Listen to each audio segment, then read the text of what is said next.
Welcome to another episode of This is Revolution Podcast. I am your host, Jason Miles, and this is the TIR Rewind, where we want to highlight a show that we feel probably didn't get the amount of attention that it deserved when the show was released.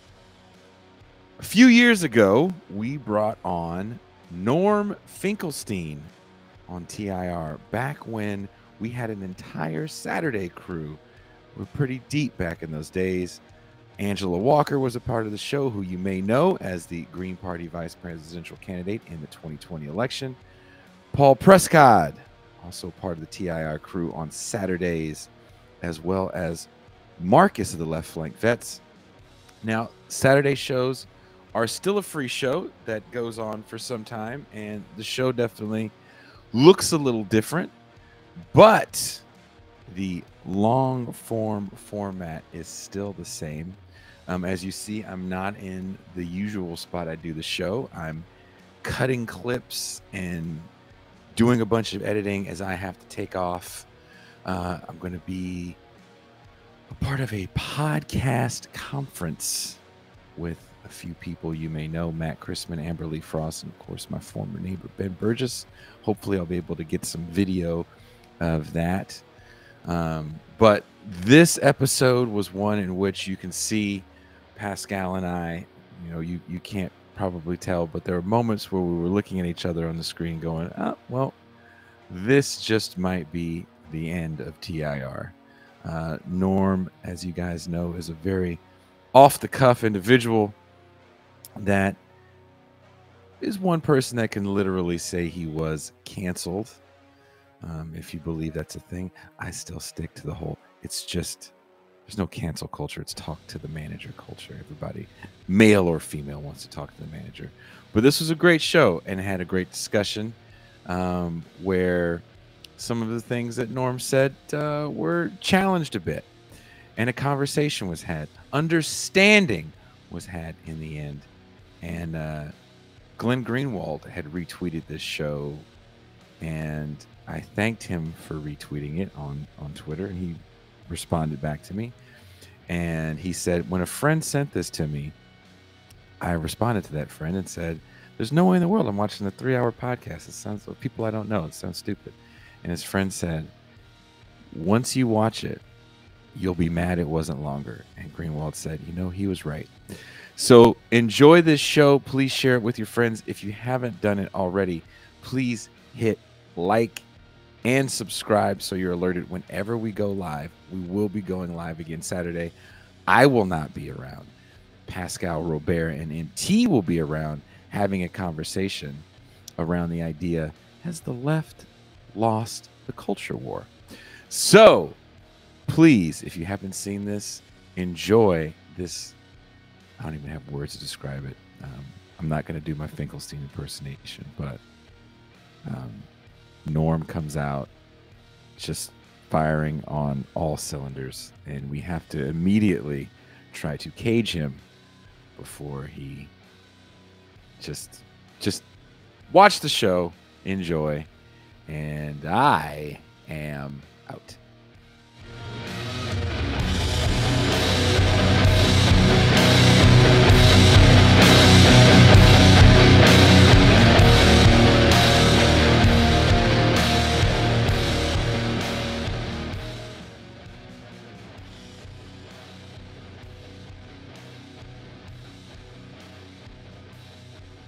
Israel, and Israel is reacting in self-defense. It's a double lie. The first lie is most of the Israeli attacks in Gaza don't even have anything to do with Gaza. So if you take Operation Cast Lead in 2008-9, why did Israel attack Gaza? Not because of Gaza, not because of anything Gaza did. The Israelis were very honest. This is revenge for Lebanon. In 2006, Israel suffered a major defeat in Lebanon against the Hezbollah, the party of God. And then Israelis began to panic. They're losing what they call their deterrence capacity. And their deterrence capacity simply means, it's a fancy technical term for the Arabs' fear of us. And they worried because the Arabs no longer fear them after this, not a ragtag guerrilla army, but it's not a big thing either. It's about 6,000 fighters, the Hezbollah at the time was 6,000 fighters. And they effectively inflicted the defeat on the Israeli invaders of Lebanon. And so they were looking for somewhere where they could restore what they called their deterrence capacity. They didn't want to tangle again with the party of God, with the Hezbollah, so they targeted Gaza. It had nothing to do with Gaza. The notion that they're defending themselves against Gaza. The second big lie is, what does Gaza consist of? When you read the official reports, even when you read the human rights reports, they talk about this big arsenal of weapons that Hamas has accumulated. Number one, how do you know how many weapons they have? If you knew how many weapons they have, then you must know where they are. And if you know where they are, then Israel would preemptively strike.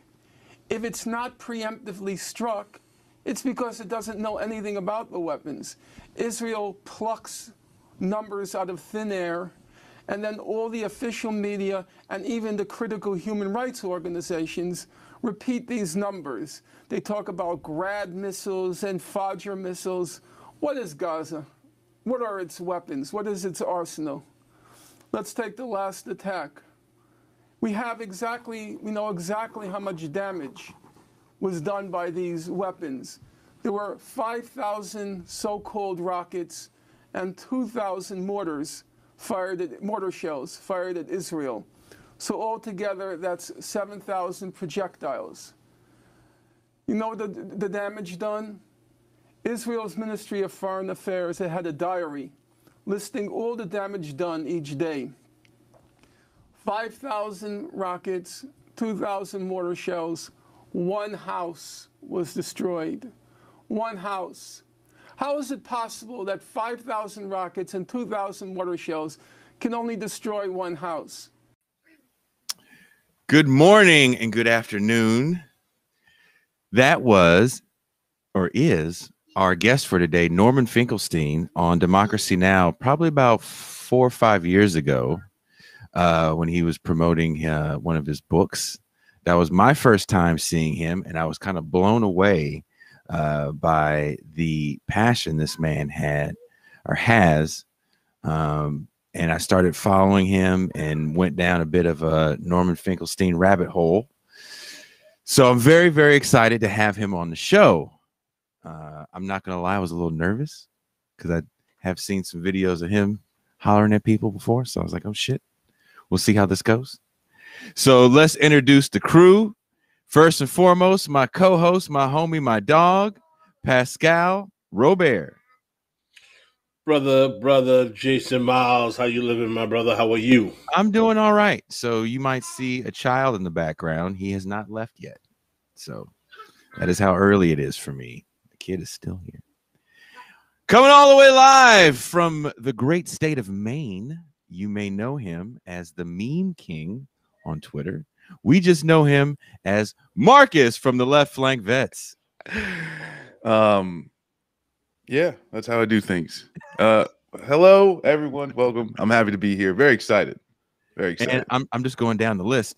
And she has time to be with us all day today. The newest member of the Saturday crew. You may know her as the Green Party VP candidate. You may know her as a union organizer. You may know her as just a badass. Angela Walker. Hey, y'all. Yeah, like my animals are out. One of those days today. And he missed us last week. I was very hurt by that, but he's back this week. He is the best light-skinned brother on YouTube. Let's just be honest. He's light and he's all right. He's Paul Prescott from Jacobin. It's great to be back. The Schmiga Saturday was missing from my life. I had to come back. So also, that is a compliment. I don't know for sure, but I assume there's a lot of light skins on YouTube. So there is a lot. There is a lot. Probably some So- stiff competition. So Ray Reed gets a lot of views. It's because well, he's got there good hair. can be only one, right? That's Light skinned Highlander. So let's bring on the man of the hour. I want to say this. I was introduced to this man by a good friend to Ray Reed, who also is a big reason for the show moving in the direction that it's moving, with Pascal and I working together. And when he said, "Hey, got a friend, what do you think about Norm Finkelstein coming on the show?" And I was like, "I fucking love it, but isn't he kind of mean?" And he laughed. And so we had an email exchange, and I got to talk to Norm a few times, and I actually really enjoyed talking to him. He's really lucky I don't live in New York, because I'd be knocking on his door just asking to soak up some of this game. So without any further ado, please welcome Norm Finkelstein. Thank you for having me. Does light skinned mean he's white or he's light skinned black?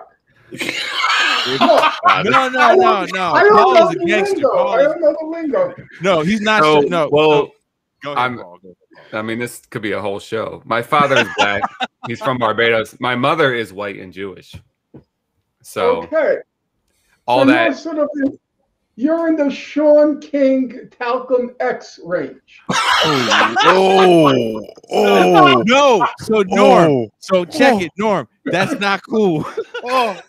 Is it not? Oh my God, this show. Is it not? I So love Norm. that line. So Norm. So we're talking on the phone last night, right? And Man, Norm this goes, starts with a bang. Norm goes like this. Norm goes, "Hey, you know Sean King? Have you heard these names? They call him Talcum X." He goes, "I love that." He goes, "Martin Luther Cream." He goes, "Man, I love that." So Sean King in the black community is kind of some bad shit. So Paul is not Sean King. Paul is the anti-Sean King. This is why I had to take a little 2-week break from the show. You know, Oh my God. Paul is the anti-Sean King. So Joanna, can you make an anti-Sean King Paul thing, a meme, so we can make that go viral, so people know that Paul and Sean King are not the same guy? What's Sean King gonna do? Protest your house? He ain't gonna do shit. I mean, you got Umar Johnson plus Sean King. You're uniting a big alliance, a big anti-Paul alliance. Damn. Whew. No, Paul. What I'm saying is, we got your back. You don't want us to come to Philly. From all the way in California. Great. Well, there's Philly banging down my door. Hey, that's right. I'm on the East Coast with you, Paul. I got you. There you go. Okay. Angela's There we right go. there Close. with you. Marcus is right there with you. Yeah, we will have so many brothers at your door. You don't even worry about it. Umar can get this work, and I said it. All right, I don't have my red bandana anymore in the background. But Tyler Bank. Bye, son. My son is leaving. So Pascal has some questions for Brother Finkelstein. Norman, that's my delegated role here. They make me ask all the time. I know. I'm the bad cop. The Haitian guy's got to be the bad cop on the show. I don't know what it is with that. Norm watched the show. He had some fucking criticisms for this motherfucking show. He goes, "Pascal is the learned one." He goes, "He's the bookish fellow."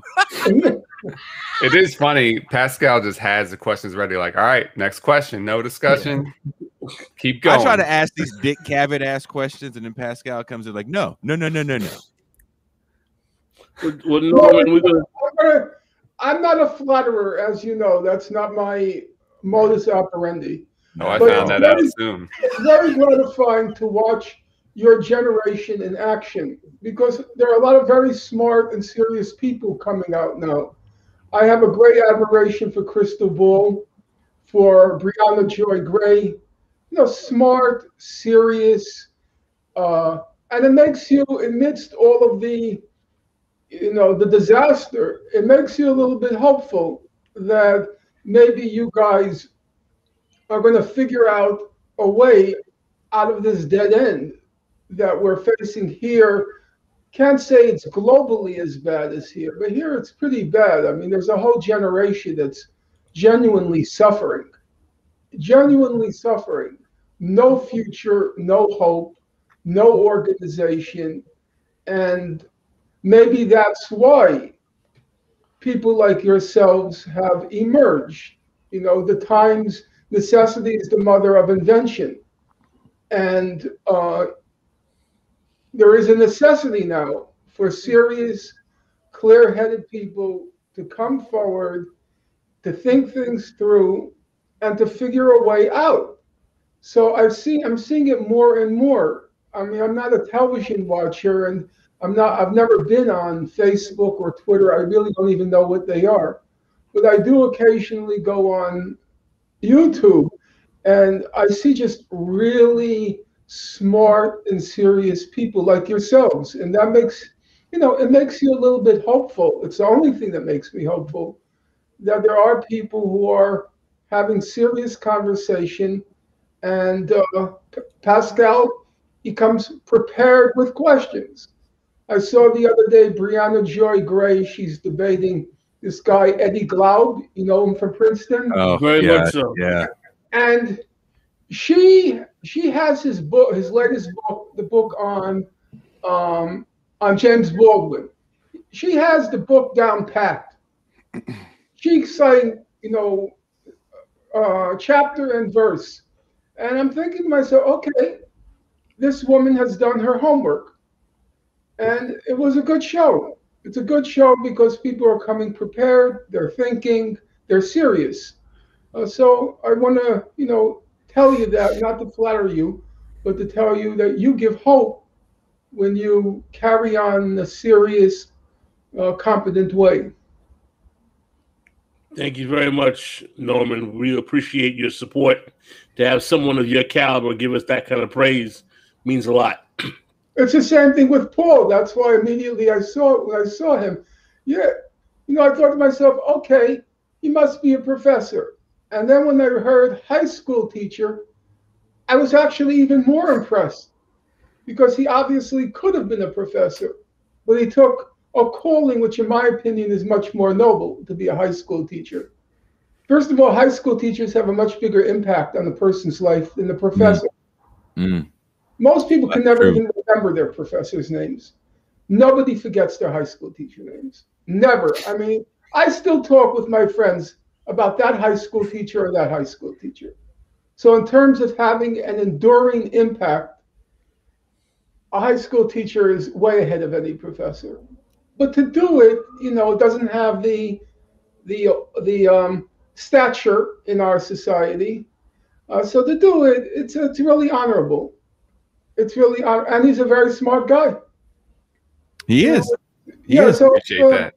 It's an impressive generation. This is the dream team I'm trying to put together here, Norm. Mm-hmm. I think what my students will remember me for is, why does he talk about A. Philip Randolph all school year? Like, what? That's I find a way to insert him in every lesson. But I liked Randolph. I had very mixed feelings about Bayard Rustin. Because I can imagine why. I lived long enough to see Bayard Rustin turn into a sack of shit. And it's unfortunately, it's all been whitewashed. What happened to Rustin in the last 10 or 15 years of his life? All right, Norman, let's get to the questions since we're here. The first question we have for you. So, Norman Finkelstein, you perhaps being one of the most canceled intellectuals in America because of your critiques of how the Nazi Holocaust has been used for various unscrupulous reasons, including giving cover to the state of Israel. Can you explain why such subjects, if broached, relegate one to cancellation, and the ways in which these subjects are questionably used in your eyes, particularly the Nazi Holocaust and its utility to certain segments of the Israeli apologists and otherwise, and why that discourse is so ready for cancellation? Well, I'm going to be candid with you. First of all, There are many sides to that question. I'll try to limit myself to the most important sides of the question. If you were to ask me why I got canceled, which is essentially your question on the issue of the Nazi Holocaust, I'll say the following things. Number one, ironically, I got canceled because I had a certain amount of immunity because I was Jewish. Now that might sound paradoxical to you. How could you get canceled if you had immunity? It was clear to everybody, or most people, that Jews who are powerful and they are rich, they're well organized, and they are powerful, and they are very rich, the richest ethno-religious group in the United States by a wide margin. You know, when I was growing up, the rich people were called WASPs, white Anglo-Saxon Protestants. Jews have completely, left them behind. A very wealthy ethnic group, always well organized. It's part of the Jewish culture to form organizations, to protect themselves, and to have an elaborate, let's call it, machinery at their disposal. So it was very hard for anyone who was not Jewish to say anything critical of Jews, because on top of all that I just described, the conventional elements of power, they had the Nazi Holocaust. You wrap yourself in the Nazi Holocaust, pretend to be a victim in the United States, and you have this group collective immunity. And it's very hard for an outsider to criticize them because you immediately get accused of anti-Semitism. On the other hand, it was completely obvious to everyone that Jews were using the Nazi Holocaust, that they were exploiting it for all sorts of political aggrandizement. Now, you will remember, Pascal, I assume you're the oldest in the group, but you may not be, may all be of the same age cohort. I am older. I'm Generation X. I was born in 1968. Okay. So you'll remember long time ago, Jesse Jackson at some point burst out, "I'm sick and tired of hearing about the Holocaust." And he got into a lot of trouble, even though he was simply saying what everybody else was thinking. "I'm sick and tired of hearing about the Holocaust."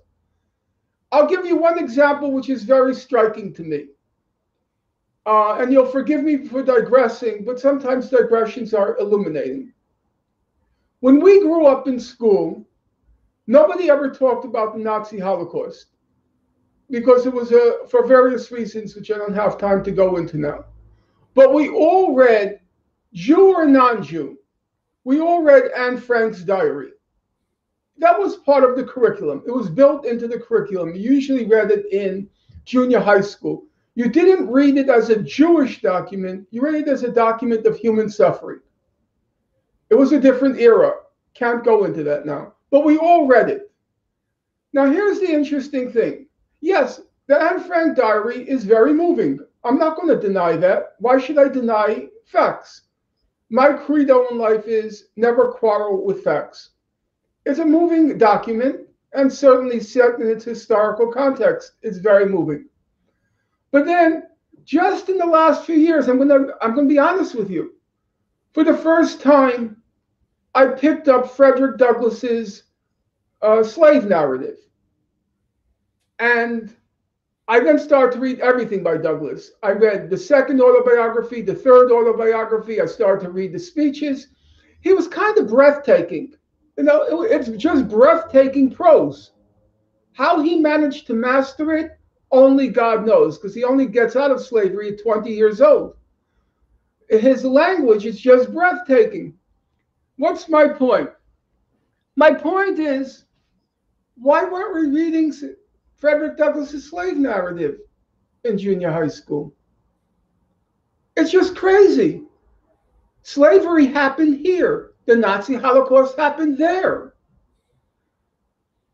Frederick Douglass's slave narrative is not inferior in literary value to Anne Frank's diary. Why aren't we reading it? And of course, non-Jewish people are processing that.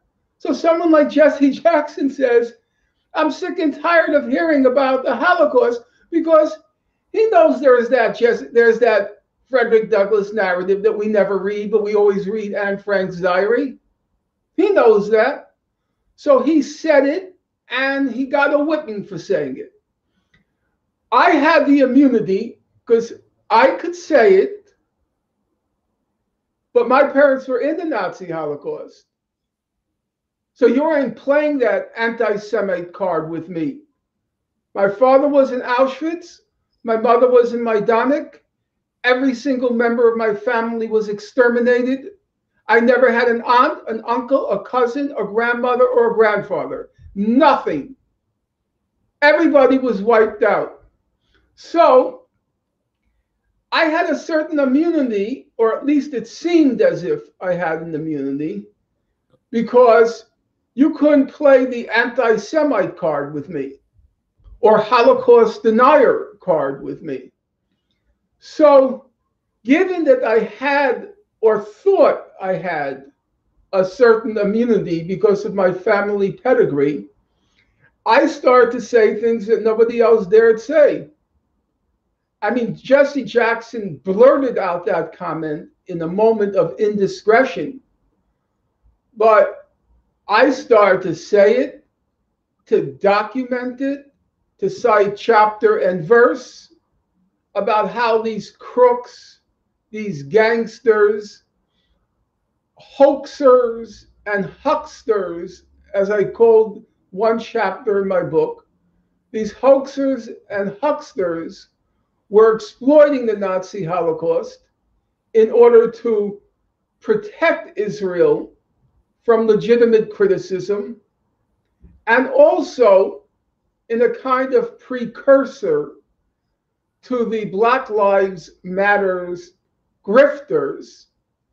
They were engaging in a shakedown racket, pretending, just like the BLM grifters, pretending to represent needy Holocaust victims and going all over Europe, demanding billions of dollars in compensation for needy Holocaust victims, as they call them, and then took all the money and put it right into their pockets and right into their bank accounts, just like the BLM grifters. And I called them out on that. I knew the racket. I knew the survivors, of which there were only a few, weren't getting a dime of that money. There was a guy, his name, he's still around, Bert Newborn. He's a big shot, civil libertarian, ACLU, you know, all the fancy liberal woke credentials. And he went around saying, I'm doing this pro bono for needy Holocaust victims. I'm doing it pro bono. He said, my daughter was a rabbinical student. She died prematurely of a heart attack, if my memory is correct. And I'm doing it in her memory. So you know how much this pro bono Holocaust huckster raked in? He raked in over $8 million. Over $8 million.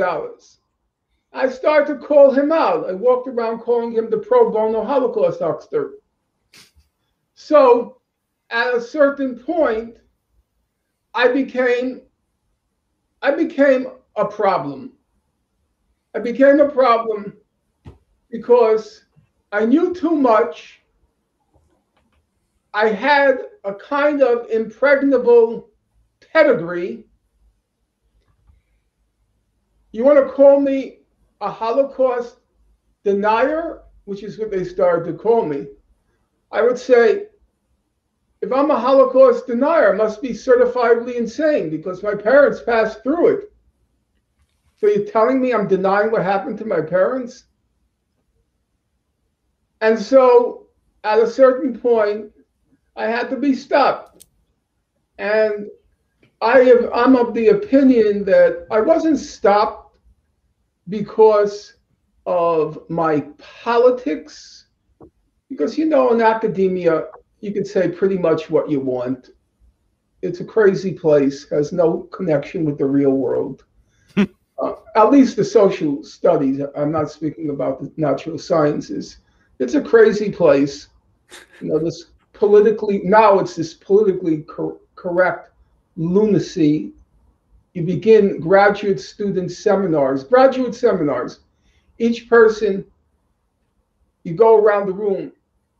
It used to be in graduate school seminar, you went around the room and you would ask each student, what are your intellectual interests? That's how I began graduate school the first day. What books are you reading now? What journals are you reading? You know what they talk about? They ask now? You go around the room, what are your pronouns? It's so laughable. Paul Prescott, thank you, lucky stars. He never went into academia. No, really. There was a reason. There's a logic. They ask you your pronouns. So when you ask me my pronouns, I'll tell you my pronoun. Fuck you. Fuck/you. That's my pronoun. Norman, you said something interesting. Wait, I want to just finish it up. So I had to be stopped, but not because of what I was saying in academia. Because in academia, you could say anything. It's because I was attracting for a period of time quite large crowds, because I was speaking on Israel-Palestine mostly. So it'd be 500 people, 1,000 people. I was reaching a quite large audience. And I was out of control. They didn't know what to do with me. I was out of control. They couldn't play their Holocaust denier card with me. They couldn't play their anti-Semite card with me. And I was out of control. And so I had to be canceled. Canceled for me means turning a person into a non-person. And they had to cancel me. And that's what happened, Well, I just wanted to elaborate on a statement you made because it's very interesting. You were talking about how certain members of the Jewish community have a certain degree of wealth, power, and influence. Mm-hmm. What I find interesting is that when individuals state that to demonstrate why criticism of Israel becomes unwelcome in our society, those statements are immediately grounds to be called anti-Semitic. You're totally correct. Believe me, even in reasonable left circles like Jacobin, you can't say that. They say that's an anti-Semitic trope. That's the idiotic language. Whenever I hear the word trope, I want to reach for my gun. But okay, I'm just using that language. It's an anti-Semitic trope. Yeah, but here's the problem. You ready for this? What happens if the trope is true? What happens if the trope is true? Jews are rich. Jews are very proud to be rich. We have a Yiddish expression, to kvel. Paul's half Jewish. Do you know kvel? Kvel means to boast. They boast about the fact that they're rich. But then if you say Jews are rich, if you were to say it, Pascal, it's anti-Semitic. Well, what happens if the stereotype is true? It's a stereotype. It also happens to be true. What is a stereotype? A stereotype is the pejorative word for a generalization. When you don't like a generalization, you call it a stereotype. But Jews are in general rich. I generally like to say Jews are in general powerful. To be Jewish in the United States, a victim, let's look at the facts. In my generation, who was the sweetheart of America? Mary Tyler Moore. Do you remember her, Pascal? Yes, I do. Mary Tyler Moore married a Jew. Who was the apple of Bill and Hillary's eye? Chelsea. Chelsea married a Jew. Who was the apple of Donald Trump's eye? Ivanka. She married a Jew. Poor her, she married Jared Kushner, but she married a Jew. Joseph Biden. He has 3 daughters. 3 daughters. Do you know all 3 married Jews? Now you telling me the whole ruling class are marrying victims? That doesn't sound right to me. But you can't say that. Jews are rich. We would say, Mazel tov. Good for you. You're rich. You made it. You made it. They made it in the United States. I'm not going to fault them for making it. You know why? I'm going to be honest with you. Jews worked hard. You don't want to hear it? I'm going to tell you. I knew the Charles Schumers. I knew the Stanley Kaplans. You know Stanley Kaplan with the prep. Okay, he was in my neighborhood. His daughter Linda was in my class. They worked hard. They were clever. They made it. They made it. Okay, but then Mazel tov. Good luck to you. But then don't tell me I can't say it because it's anti-Semitic. You got a lot of money. You got a lot of power. You're very organized. That's a fact. You saying somebody is Jews are rich, you're not allowed to say it's anti-Semitic. You know what's another thing it said? If you say Jews think they're better than anybody else, that's anti-Semitic. If you say Jews think they're better than anybody else, that's anti-Semitic. It's a standard question on the surveys. Do you believe Jews think they're better than anybody else? If you say yes, you're called anti-Semitic. Now listen, guys. I grew up in a Jewish neighborhood. All my friends were Jewish. I right now live in an all-Jewish neighborhood in Brooklyn, Ocean Parkway. Iraqi Jews, Syrian Jews, Russian Jews, even a communist Jew. 6th floor, 2245 Ocean Parkway, even a communist Jew. I've never met a Jew who didn't think they were superior to non-Jews. I've never met one. I've never met one. So that must mean all Jews are anti-Semites because all Jews think they're better than everybody else. Prescott, you're half Jewish. So I assume you think your Jewish side is better than your non-Jewish side. Oh, don't roll me into this. What? I see all your faces. You're so frightened. You're so like, oh my God. This better not go out on YouTube. It's not frightening, Norm. It's just that we know right now that we will definitely be canceled after this show, or at least won't be able to get anybody in Hollywood on. Relish in the last This Is Revolution show. What? I said, let's enjoy this last This Is Revolution show. You know, we're gonna go out with a bang.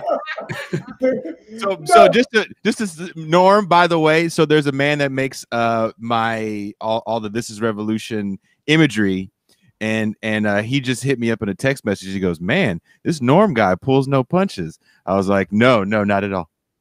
You know what's funny? You know what's funny? In the real world, now to lower the volume. Nothing that I'm saying, honestly, I can say controversial things. Nothing that I'm saying is even controversial. You just have to look at the statistics on distribution of income. And any sociologist will tell you that by far the richest religious ethno group in the United States is Jewish. And so Pascal asks a perfectly reasonable question. If you say what's factually the case, what's staring you in the face, you get accused of being an anti-Semite. If you read books by Jewish authors, by someone like Philip Roth, he'll write in his novels, he'll say, of course, Jews are reared, they're raised on the ethic the Jews are better. It's a secular version of the chosen people. And you can't say it. That's what's kind of funny. It's something that every Jew will tell you. Most Jews, 99.9%, will brag about. And then if you say it in the open, you suddenly, you say, you're right, you'll get canceled. You'll be taken off Twitter. It's funny. It really is.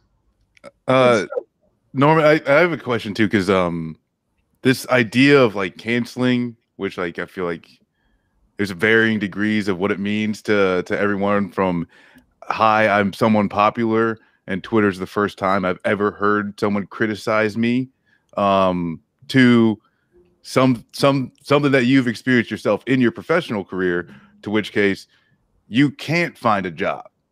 You know, you've been, you know, blacklisted, you've been cast out. And so I guess, yeah, can you talk about that experience, but then also why that can tie into why you say what you say, right? Why that there is no, I don't even know how to describe it. I'm afraid to say it. But why you talk about what it is? Because if you are able to critique a class that is seen that it's on the lower tier, but then the response to that is you not being able to find a job, were you really critiquing a, you know, underserved class? I want to add one thing before we go there. Is that Norman? Is that for me? I don't believe in essentializing anyone.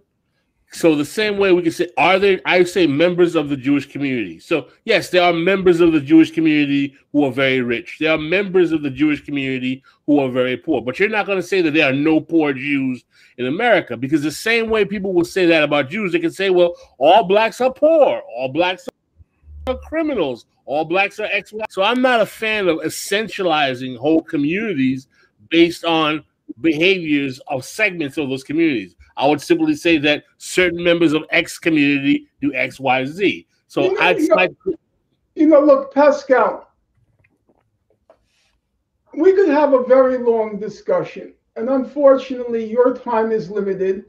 And I see from Paul Prescott's face, he's thinking, I don't want to lose my job at my high school, so I better stay quiet. So I don't want to, so to speak, burden you people with my points of view. But on the other hand, Pascal, I think we should make an effort to be intellectually honest. The field of sociology as a field, it couldn't exist unless people made generalizations. Most black people vote Democratic. Most white people in the South vote this way, that way. That's what sociology is all about. You make group generalizations. That's how experts in elections get their candidates elected. They get a focus group representing different groups, and test out certain questions, certain policies to see which works, which doesn't. It all depends on generalization. So when you say Jews are the richest religious ethnic group in the United States, it's a generalization, which means something that's generally true. And why can't you make those generalizations? I spent a lot of time the past few months reading through W.E.B. Du Bois. Again, I'm not a flatterer. It's not my nature. But I was kind of wowed by Du Bois. I would say one of the best scholarly studies. I won't classify it as history. I won't classify it as sociology. I was really kind of wowed by The Philadelphia Negro. Now, that was his first book after his doctoral dissertation was published. Du Bois goes to Philadelphia, plops himself down in a poor neighborhood of Philadelphia, the black neighborhoods, not totally, but in general, quite poor. Believe it or not, I know you guys won't even believe it because that was an era where people did serious study. He interviewed 8,000 families. Wow. 8,000 families. I mean, can you even comprehend that? And he writes a sociological study of the Philadelphia Negro. Open up the book. It's all generalizations. It's all generalizing. He generalizes about this group, generalizes about that group. He has some nice things to say about Jews. He says, blacks can learn something from Jews about family life. They can learn something about Jews, I know you'll laugh at this, about saving money. Because he thought black people spent too much money on frivolous things, trying to show off. The whole book is generalizations. And then you, as a perfectly intelligent man, I won't say young, middle-aged, or old, but perfectly intelligent man, you want to say you shouldn't generalize. It's called essentializing. It's not essentializing. Groups behave in certain ways. And then you generalize from that. It doesn't mean there are no exceptions. But this whole framework of thinking now, it's completely, totally insane. It's insane. You listen to Democracy Now!, they talk about people having babies. People have babies. You choose your sex. You choose your sex. I mean, have you fucking taken Bio 101? What are you talking about? You're reading the New York Times. You choose your sex. I mean, it's complete nuts. And I'm not going to be part of it. That's not essentializing. You want to tell me the whole corpus of the boy's work? Because he was a pioneer in the field of sociology. You're going to tell me his whole corpus is disqualified because he generalized, and generalizing is essentializing? It's nuts. These people haven't a clue of an idea. They want to write up curriculums. Curriculums? You want to prescribe curriculums? You can't write an English sentence. It's all gobbledygook. It's incomprehensible the way these people talk. I listen to Patrisse Cullors. I'm the object of misogyny. I'm the object of this and me and that of me and thisism and thatism. No, you're not. You're just a crook. It's not complicated. But they draw in all this phraseology. Hold on. All this phraseology to try to intimidate you. Completely illiterate people teaching English who never read a novel. They never read a novel.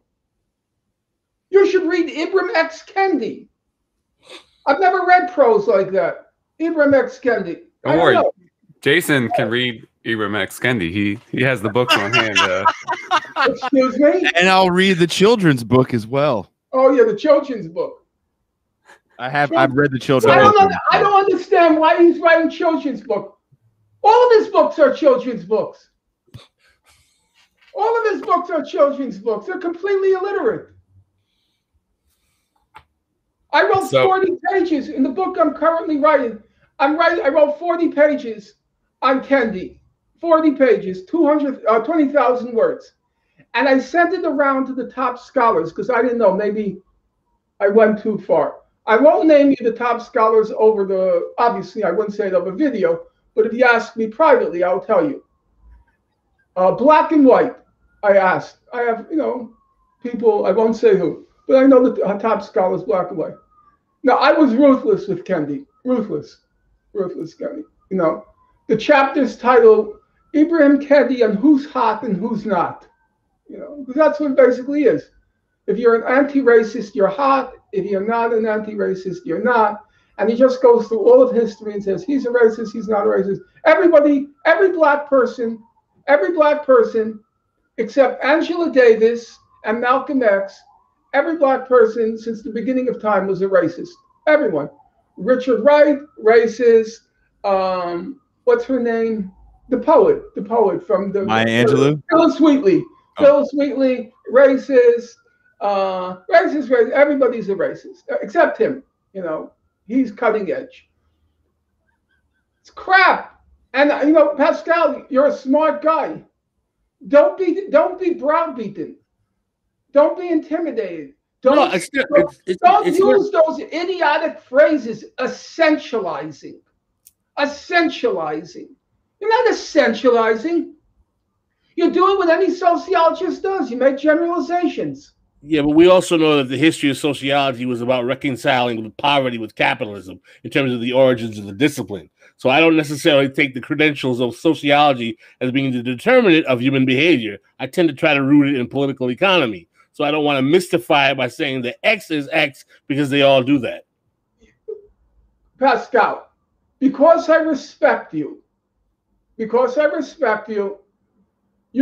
am compelled to answer you. If I didn't respect you, I would do what everybody does with Obama. Oh, he's so brilliant. He's such a genius. No, I don't do that shit. That's disrespectful. Every time a white person says how brilliant Obama is, you know that white person is just one more liberal, woke racist. Because Obama is not brilliant. He's not even smart. He's okay. That's it, beginning and end. To respect you is to answer you. You say, I tried to root behavior in political economy. Fine. I have no problem with that. But what is class if not generalizing? How could you have a notion of class without making a generalization? Are there exceptions in the class? Of course. But you're generalizing about behavior. That's what class is. Certain classes behave in certain ways. Now, you're rooting their behavior in economic structure. Other people rooted in different other kinds of structure. But you're still generalizing. You can make certain generalizations about how members of the bourgeois class will act and behave in most situations. Are there exceptions? Yes. Lenin was born into, I think he was a grade 7 noble in Russia. He behaved differently. Trotsky came from a very wealthy trading family. He behaved differently. Rosa Luxemburg came from the Polish bourgeoisie. She behaved differently. There were some exceptions. But can you generalize about bourgeois behavior or working class behavior? Of course you can. That's what politics is about, generalizing. I respect that. No, listen, this is a deep conversation, and I love the exchange. But I have some questions that I want to continue on. Let us continue. Wait, I don't know. North Star. It's the question. I don't know that. Angela, did you have a Pascal? Angela, did you have a question? Yeah, we're gonna let Sister Angela come in here because she hasn't. I don't have any questions. I got a lot that I could say about certain things. Respectfully, I'd like to hear you because if I'm off base, let's keep it civil. Let's keep it civil. So I'll always be civil. I have nothing but respect for you. I would never disrespect you. That's not how I move. But I also think that because what is the most diplomatic way I can say this? When we start moving into territories of gender, of sex, and reducing things to biological essentialism and saying that there's no variation in how people express their sex or their gender, I will always get my back up. And I think that also, just taking into account that there are, your understanding and your generation's understanding of things like this is what it is. And, I consider you an elder and would not debate you on that. However,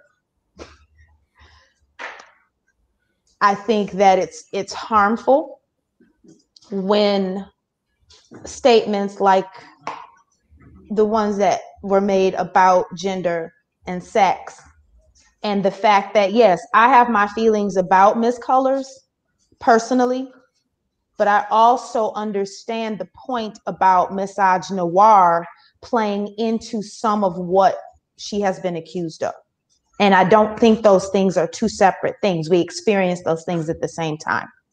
And so I'm just a little prickly about that. But like I said, I would never be disrespectful to an elder or anything like that. But when we're talking about sex, gender expression, sexual orientation, the fact that people are asking pronouns or being asked their pronouns when they're being introduced or coming into a class, those things matter. They matter because a whole lot of us, and I think that you, Dr. Finkelstein, can definitely attest to this, you know what it is to be marginalized. And the people that are at the center of these things, these are not giant efforts, but these are efforts that matter to address the marginalization of people. Someone who is trans, someone who is intersex, someone who is non-binary, who is in an academic setting does not deserve to be misgendered because other people are considered being PC to ask them what their pronouns are. That is violence. And so that's pretty much where I stand on that, respectfully. First of all, Angela, you should call me Norman. If I call you Angela, you should call me Norman. It should be in an equal playing field. Angela, first of all, you can't possibly disrespect me if you treat what I say seriously. That's respect. So if you differ with me, you've listened, you've processed, and you disagreed, that's showing respect. So you don't have to apologize for having listened, processed, and reacted. That's respect. So we should just set that aside. I'm not God, and a lot of my opinions are not based on having exhaustively read on the subject. Some subjects I have sat down and read through, others I don't have an exhaustive or authoritative knowledge. So, of course, you should feel free to disagree. I would say, personally, I would prefer if you don't emphasize elder. It's like when people say to me, "You look great for your age." I think, why do you have to add for your age? Just you look great, period. I want to add, I want to just respond now. In my community, it's a term of respect. I just want to say that. I'm old school Black, and we were raised a certain way. And I think, those, Pascal, you know what I'm talking about. We were raised a certain way. It's not saying, oh, you're older. It's respect. I want to tell you something interesting, Angela. I mean, you asked 3 substantive questions, and I have to answer them. But you just said something extremely interesting. And I hope that Pascal is listening. She said, I grew up in the Black community and we're taught respect. If you read Frederick Douglass, if you read W.E.B. Du Bois, they will also talk about that as being a redeeming virtue of Black people, that they have a respect for elders, that they have good manners. Pascal, she was just guilty of essentializing. She made a generalization about Black people. I'm from the Black community, and we grow up respecting elders. That was essentializing. And I'm surprised you didn't step in and say, Angela, we shouldn't make generalizations like that. Those are essentializing. You didn't. You know why you didn't? Because you know what she says is obviously true. Young Black males growing up in the church, I see it in my students. They're much more respectful of me than my white students. It's just perfectly obvious. It's perfectly obvious. So what she's saying is true. It is a valid generalization. It's not essentializing. Having said that, I don't like to be the big person on the screen. Would you mind having Angela on the screen? Not because I'm being a chauvinist, but because I feel better about it. I don't like staring at myself like I'm, on Mount Rushmore. So, Angela, you said three things. Number one, the thing you said, talking about sex and gender and making generalizations. If you go back and look at the tape, the video, I never used the word gender. I said sex. Now, a few of my best friends are doctors. One of them is a pediatrician. He says, part of my job, when a baby is born, the first thing we have to do is classify it by sex. Male, female, in the most remote, rare cases, very rare, you have intersex. Very rare, 1,000th of 1%. Male, female.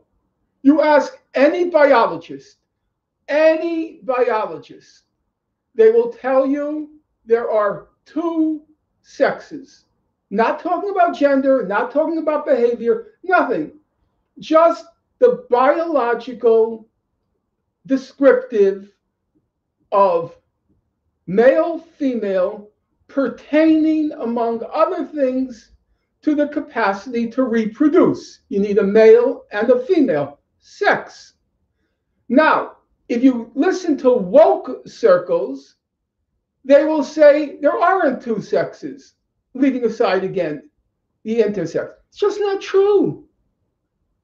Ask you go to your most woke biologist friend, your most woke medical doctor, and ask them, how many sexes are there? There are two. So I never talked about gender. Angela, I'm going to be perfectly frank. I never talk about sex. I'm not a biologist. I'm not a physician. I ask physicians. I ask biologists, is there any basis to this? And they laugh at you. It's completely crazy. Now, in terms of behavior, of course there's a huge range. Of course there's a huge range. I'm not going to deny that. Anybody who studied Anthropology 101 knows that varying with cultures, forget about within culture, varying between cultures, the range of behaviors is quite extreme. So I have no quarrel with that. Now, on the question of graduate student seminar, I don't want to be rude here, but the passage from Ecclesiastes. There's a time and place for every season. There's a time and place for every a time and place. When I go to graduate school to seminar, I have a specific purpose in mind, an objective. My objective is to learn, to study. It's one of those points where we're focusing, for better or for worse, we're focusing on your gray matter, the cerebral aspect to you. And in my opinion, it's completely out of place to be talking in seminar class about your pronouns, about your sexual affinities, about 10,000 other things. We're here, we have a specific purpose. I don't want to interrupt, but I think really at the end of the day, holy fuck. When we use language, because I can understand that, I don't think, Norman, you're upset that people were introducing themselves in a behavior that is accepting to our trans community. I don't think that's not something that you're actually aggrieved about. You're upset that when you go into a scholarly space, something that used to be there, which was what is your intellectual desires, where do you want to go, that used to be at the forefront. And I don't think it is necessary to be flippant about the addition, an addition that has been made, because what it seems is that you're upset about the subtraction of a discussion that used to be at the beginning of this process. Because yeah, and I really, at the end of the day, I like when we're talking about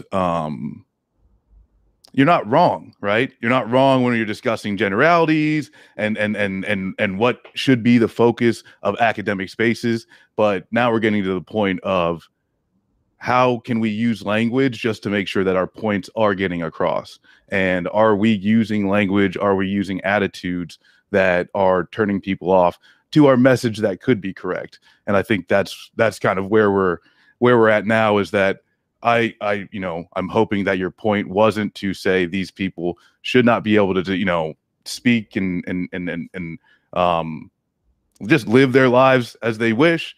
What you're saying is that there was something that used to be involved or engaging, and that it has been replaced with something. And not to say that it's more of the subtraction than it is the addition. And, but I would like to come in and say, ultimately, Angela, I could see that she felt a certain way about a comment, and I didn't want to ignore the way she felt.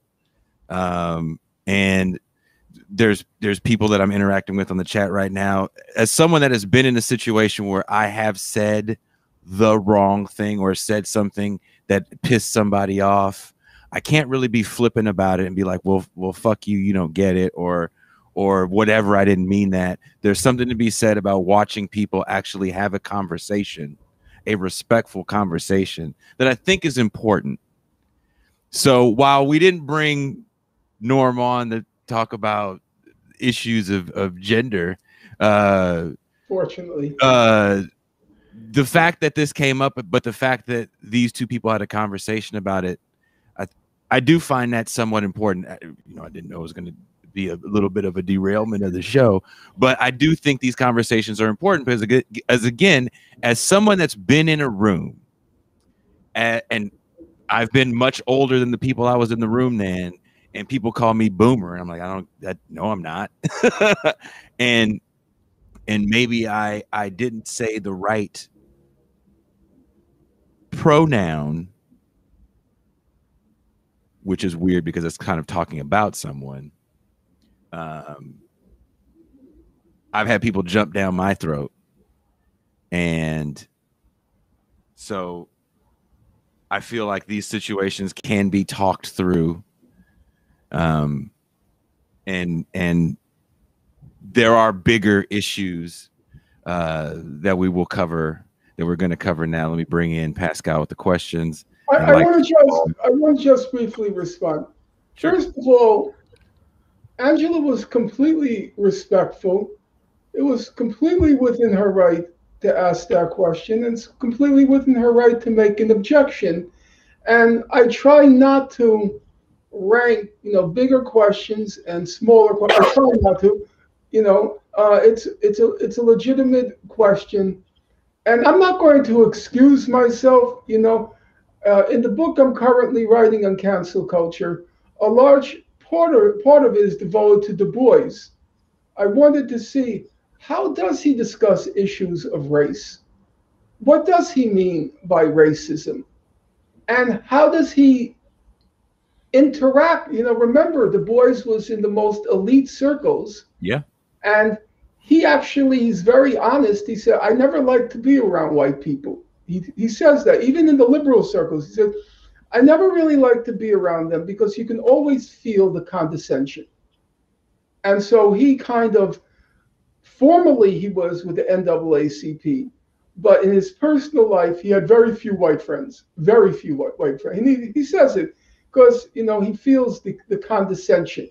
that they can't quite grasp he might be as smart as, and maybe even smarter than them. It can't sink in.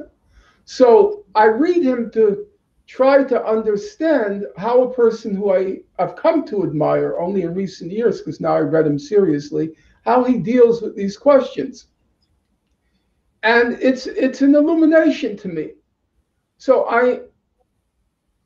I'm both studying it, and now to get to that third point of yours, Angela, I've seen too many Jews, when they get caught doing something dirty, wrapping themselves in their victimhood and start calling out anti-Semitism, playing the Holocaust card, doing all that sort of stuff. And it nauseates me, frankly, it nauseates me.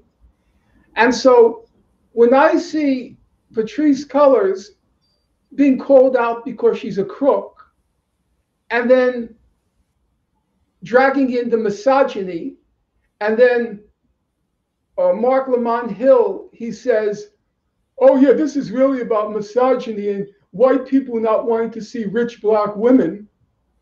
No, that's not what it's about. It's about a crook. And you got caught. And you want to hear the funniest thing? She keeps calling it a white supremacist right-wing attack. Go on YouTube. Find me one white person who's attacking her. Aside from when it started with Fox News. It's all blacks.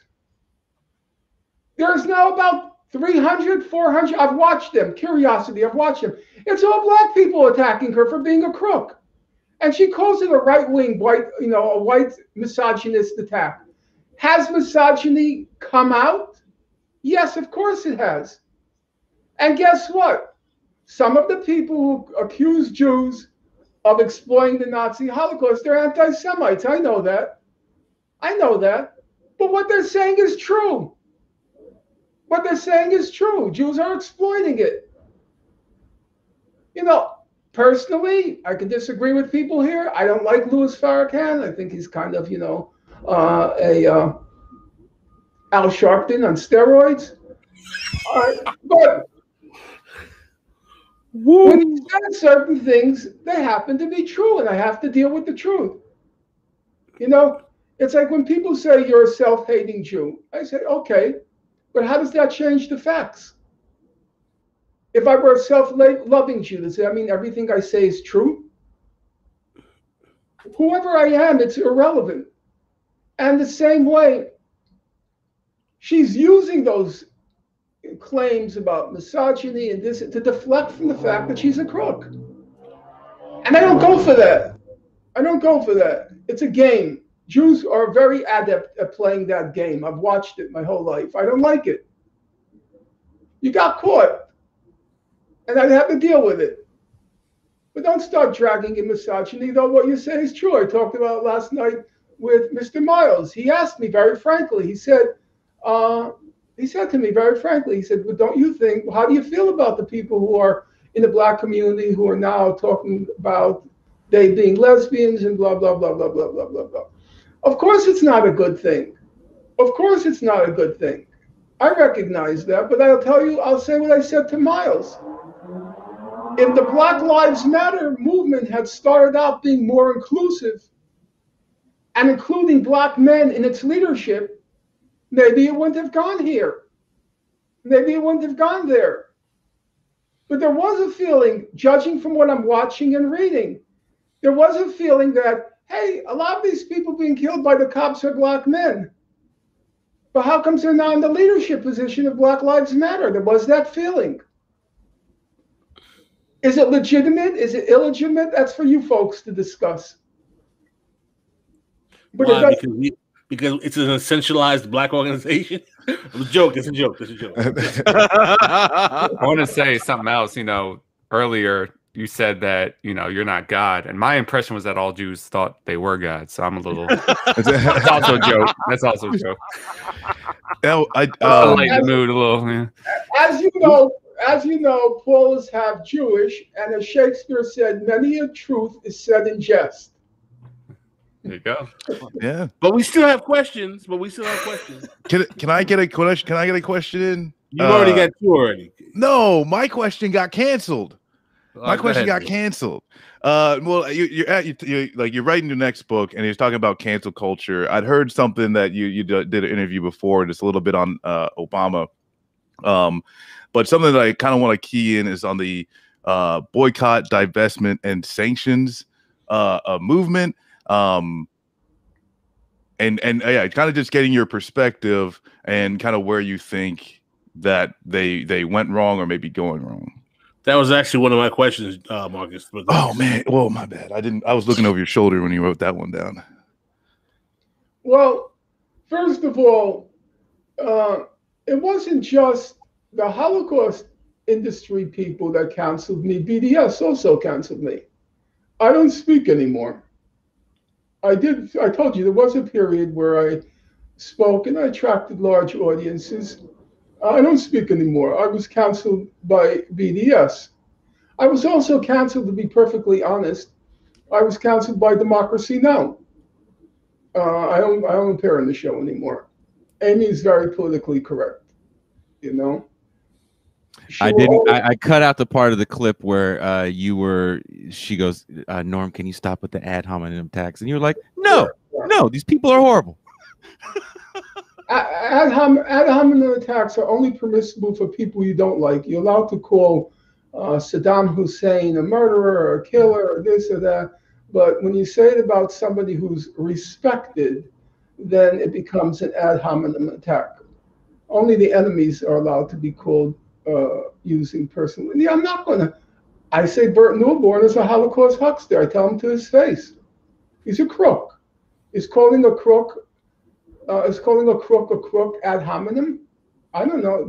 These are dictionary words. They have definitions. If the definition fits you, I'm going to call you that. You're a crook. Is that ad hominem?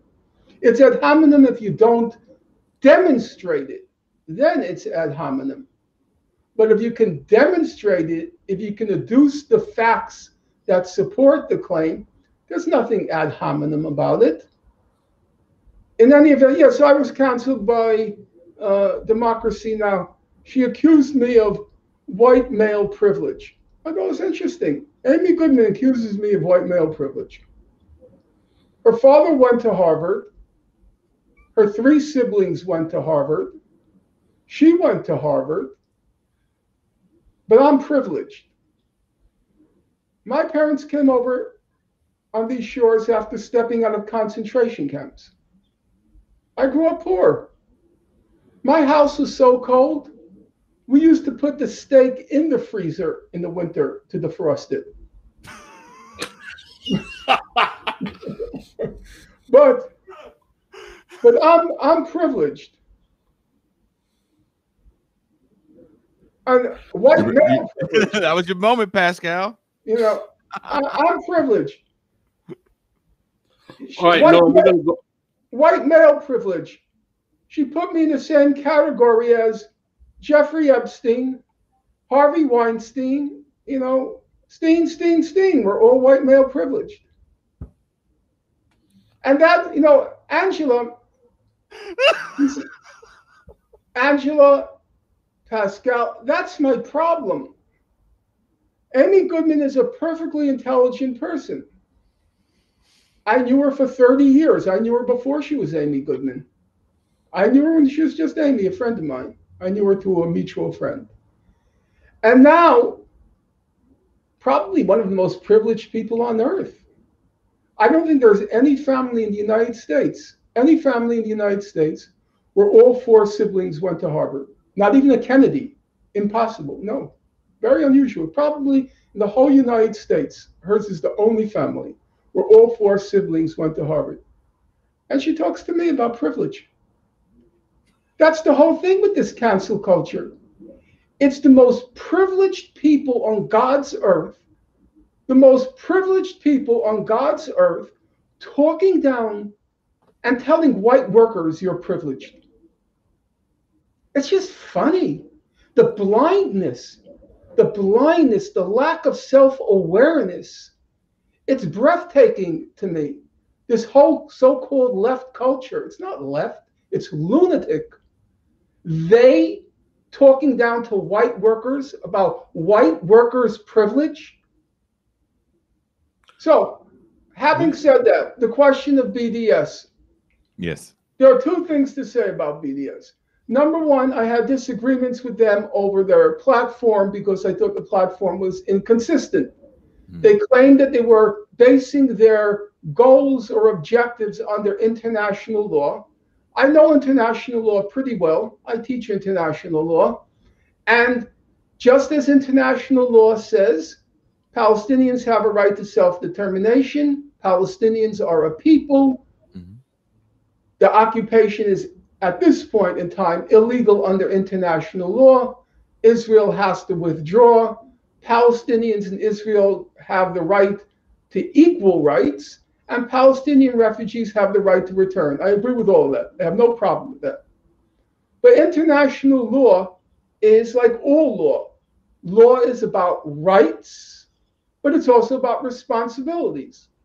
Law is about rights, but it's also about obligations.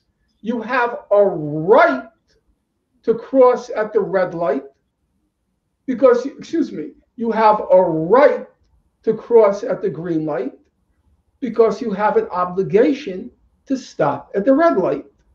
There's the right and there's the obligation. Now, if you look at international law, Israel, under the law, I'm not talking about personal opinions. Under the law, Israel is a state. You may not like that fact. You may be very angry at that fact, but it's a fact nonetheless.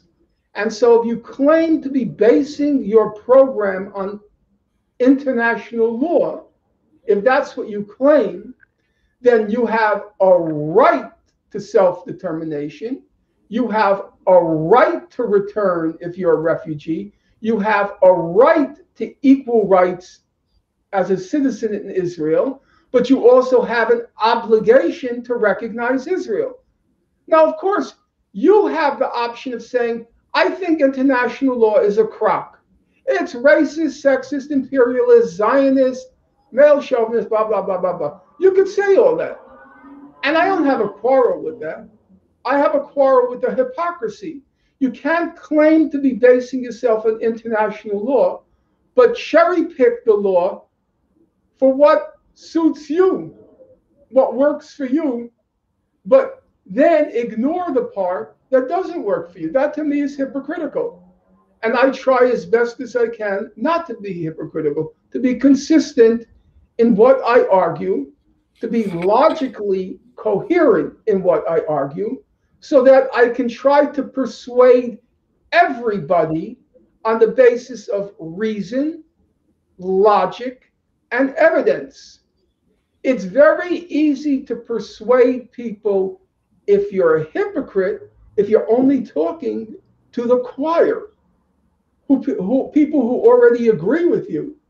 But the moment you go before a broad public, which can think for itself and is not yet persuaded, you can't convince anybody if you're being transparently hypocritical. So as a personal thing, I don't like to be a hypocrite. And as a political thing, it's completely ineffective. Having said that, there is no BDS now. You see, in my opinion, Israel is very clever.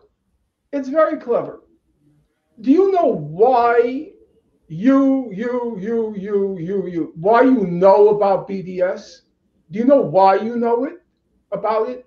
It's not because there are campaigns on campus supporting BDS anymore. It's not because there's pressure being exerted on Israel. The only reason you know about BDS now is because Israel loves BDS. For Israel, they claim every critic of Israel is really being manipulated by BDS, and that BDS wants to destroy Israel. That's what Israel claims. And so it gets to delegitimize, to suppress all criticism of Israel by claiming all the criticism is BDS. And so, as all of you know, every time the question of Israel comes up, and its critics, what does critics say? What does Israel say? Its critics, they're all BDS, BDS, BDS. There is no BDS. It's not true. There's no BDS. But isn't there? They use it just like they use the Hamas rockets. There were no Hamas rockets.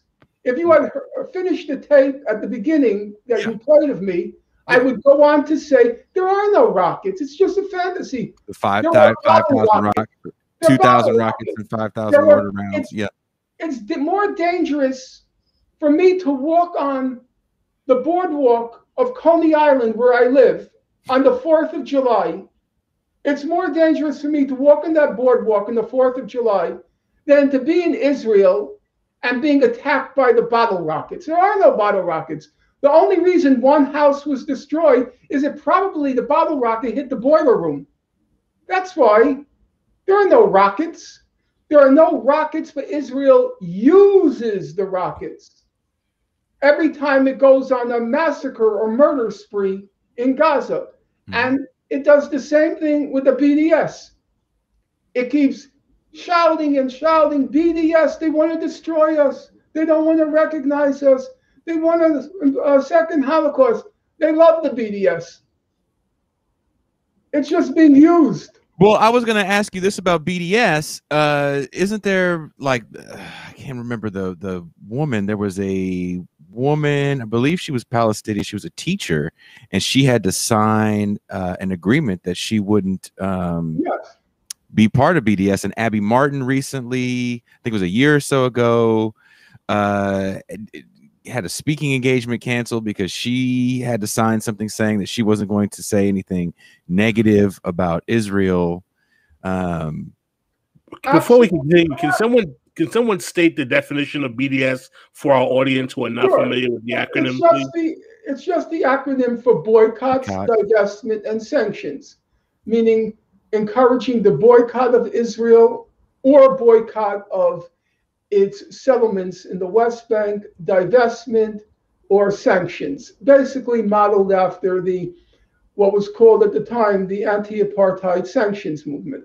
Let me ask you, do you believe that Israel is worthy of boycott, divestment, and sanctions? I was very active in the anti-apartheid sanctions movement. I mean, I can even tell you the slogans to this day. Bowen, you can't hide. William Bowen was the president of Princeton. Bowen, you can't hide. We charge you with genocide. I remember everything very vividly. You can ask one of the lead activists, brilliant guy and a very impressive guy, Larry Ham from New Jersey. I suspect some of you might know him. He heads up the organization POP, People Organized for Progress. Yeah, he was the leader back then. We were, I would say, fair enough to say we were good friends. He went by a different name back then. It was Adimu Changa. He was a kind of, you call it surrogate son of Amiri Baraka. And Baraka had re-Christianed his name, Adimu Changa, and then he restored his birth name, Larry Ham. Yeah, so I was very active. How can I support it in the case of South Africa and not in the case of Israel? It's a perfectly legitimate tactic. I have no problem with that. I had a problem with the platform. Okay, so for clarification, you agree that the state of Israel is worthy of boycott, divestment, and sanctions, but you have a problem with the platform of the BDS organization. Listen, I'm going to even say something bigger. I think most countries in the world are worthy of boycott, divestment, and sanctions, not least my own country. Then you have to evaluate whether the tactic can work. How do you apply the tactic? There are all sorts of other issues. But as a matter of principle, why should Israel be immune from a tactic that's applicable everywhere else? That doesn't make any sense at all. Boycotts are a legitimate form of political expression. Sanctions are a legitimate form of political expression. Divestment is a legitimate form of political expression. So how can Israel be immune from those legitimate forms of political expression. It's just crazy. I think you made a very important clarification that I'm surprised no one has asked you before at all. No, they've painted you as a anti-BDS, anti-Israel spokesman. Yeah, but the thing is, though, the clarification you've made is very important and helpful. Pascal, you know, I'm an older man now. I can even say I'm an old man now, you know, and I'm not going to defer to sensibilities if I don't feel that the sensibilities are deserving of being deferred to. The whole thing is kind of laughable. Can you tell me one other person in the United States who, because of his support of the Palestinians, has been unemployed for 15 years? I lost my job in 2007. I was not only unemployed, I wasn't just unemployed, I was unemployable, which is very different. Unemployed means there's a possibility at some point you may find work. There was no possibility. I could not, speaking to Mr. Prescott, I tried to volunteer even in charter schools. A friend of mine, he's one of the world's leading biologists, Robert Trivers, and his daughter is the principal of a charter school in East Harlem. I asked Trivers, I went to see her school, and I said, I'll volunteer to teach a senior class in high school, a senior class. I'll teach, you know, whatever topic you would like. No, because they Google my name. And when you Google my name, what do you get? 40,000 websites saying he's a Holocaust denier, and another 40,000 saying he's a terrorist supporter. So you can imagine, I understood the principal's dilemma. She hires me, and then I have a reputation for being a good teacher. I think I could say that without sounding boastful. The student goes home and says, "Ma, I have a great teacher. Oh, he's such a great teacher. Oh, really? What's his name? Norman Finkelstein. Oh, Norman, let's Google him. Oh my God, he's a Holocaust denier." So, you know, that's her dilemma. Okay? So I've been unemployed for 15 years. 15 years. I don't want to be dramatic about it, but I'm going to be factual about it. It's very hard for 15 years to get up in the morning each morning and not know what to do with yourself, to justify your existence, to give you a purpose, at least for that day. Okay, I got to go to work. I got to prepare a lecture. I got to grade papers. I got to attend a departmental meeting. But for 15 years, I got up. I just stared at the white wall. Not easy. And then it's funny. I get accused of being a liberal Zionist, of being an apologist for Israel. It's funny. You have to laugh, don't you think? I don't see why any of you aren't laughing. I don't see how somebody can say. I don't see how somebody can call you an apologist for Israel. That's. Yeah, because I criticize BDS, and that's the cult of the moment. That's BDS, yeah. BDS is just BLM. It's one of those hip, chic, radical acronyms. I support BDS. I support BLM. But you know how they support it? I'll tell you how they support it. People won't like to hear it, but I'll say it. So Mark Lamont Hill, big supporter of the Palestinians, big supporter of BDS. And he goes to the UN. He's invited to the UN to speak. And he gives his talk. And he uses the expression, Palestine will be free from the river to the sea. A common slogan that used to be shouted, meaning from the Jordan River to the Mediterranean Sea, meaning we're getting rid of Israel. Palestine will be free from the river to the sea. And he's very militant. You know, Mark Lamont Hill, he's a real radical, real militant, unlike that guy Finkelstein, you know, the liberal Zionist. So Mark Lamont Hill, to his misfortune, though I'm kind of glad it happened, He got called out on it. All the Jewish organizations get on his case. Yeah. And what does he do? Go back and see what he does. He says, I didn't mean Israel should disappear. I'm all for 2 states. I never meant what I said. Yeah, Pascal, go and look. That's the radicals. The moment, because, he got cancellations. He got canceled from CNN and he got canceled from somewhere else. I can't remember where. The moment they have to pay a price, they're such grovelers, such sycophants, such bootlickers. Oh. Did I do that? I accepted the price.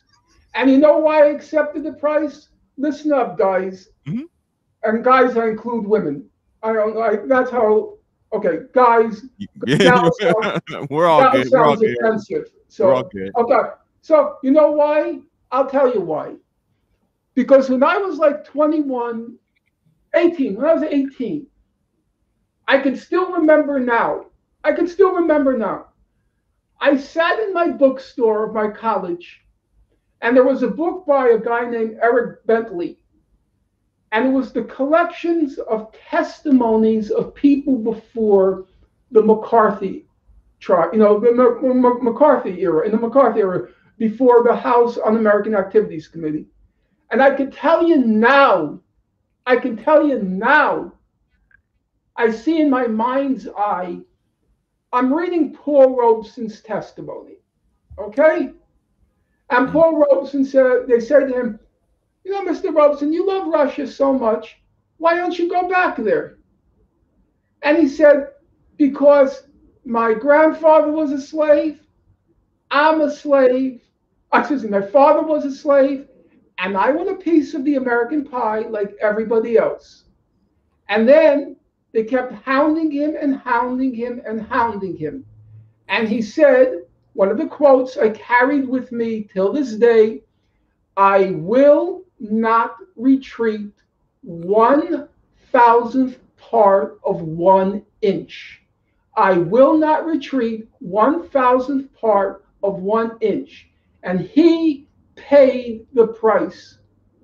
His income in 1949 was $200,000, which was quite a lot of money back then. 1950, it was $6,000. He was completely blacklisted. As you know, his name was removed from all the record books. He was he was by any reckoning an exceptional, extraordinary human being. And I internalized that. I would never, unless I'm wrong. If you show me I'm wrong, the dignified thing to do is to say, I made a mistake. But to be browbeaten, do you know what's his name? Langston Hughes. You know what Langston Hughes did before the McCarthy hearing?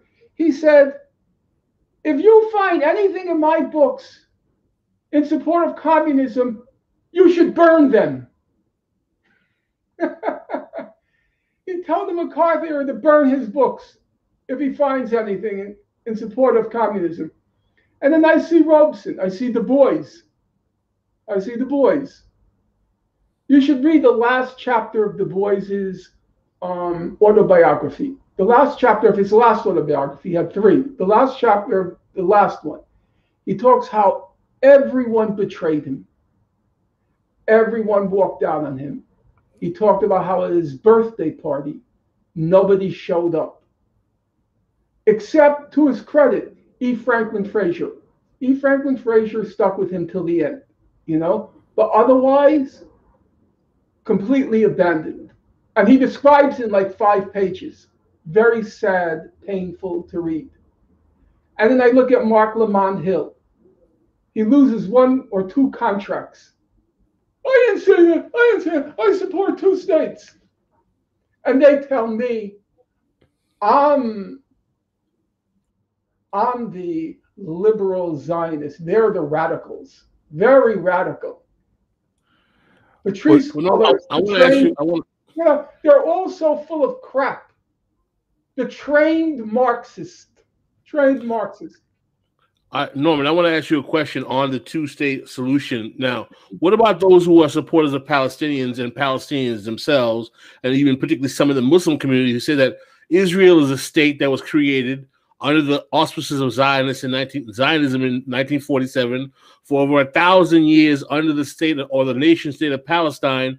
Jews and Muslims lived there in peace. Why can't we go back to this, the pre-Zionist existing state of Palestine, one-state solution where Jews are allowed to live freely and democratically with Palestinians and basically neutralize the state of Israel, but still allow Jews to live there freely with Palestinians as they did for over 1,000 years? What is your position on that?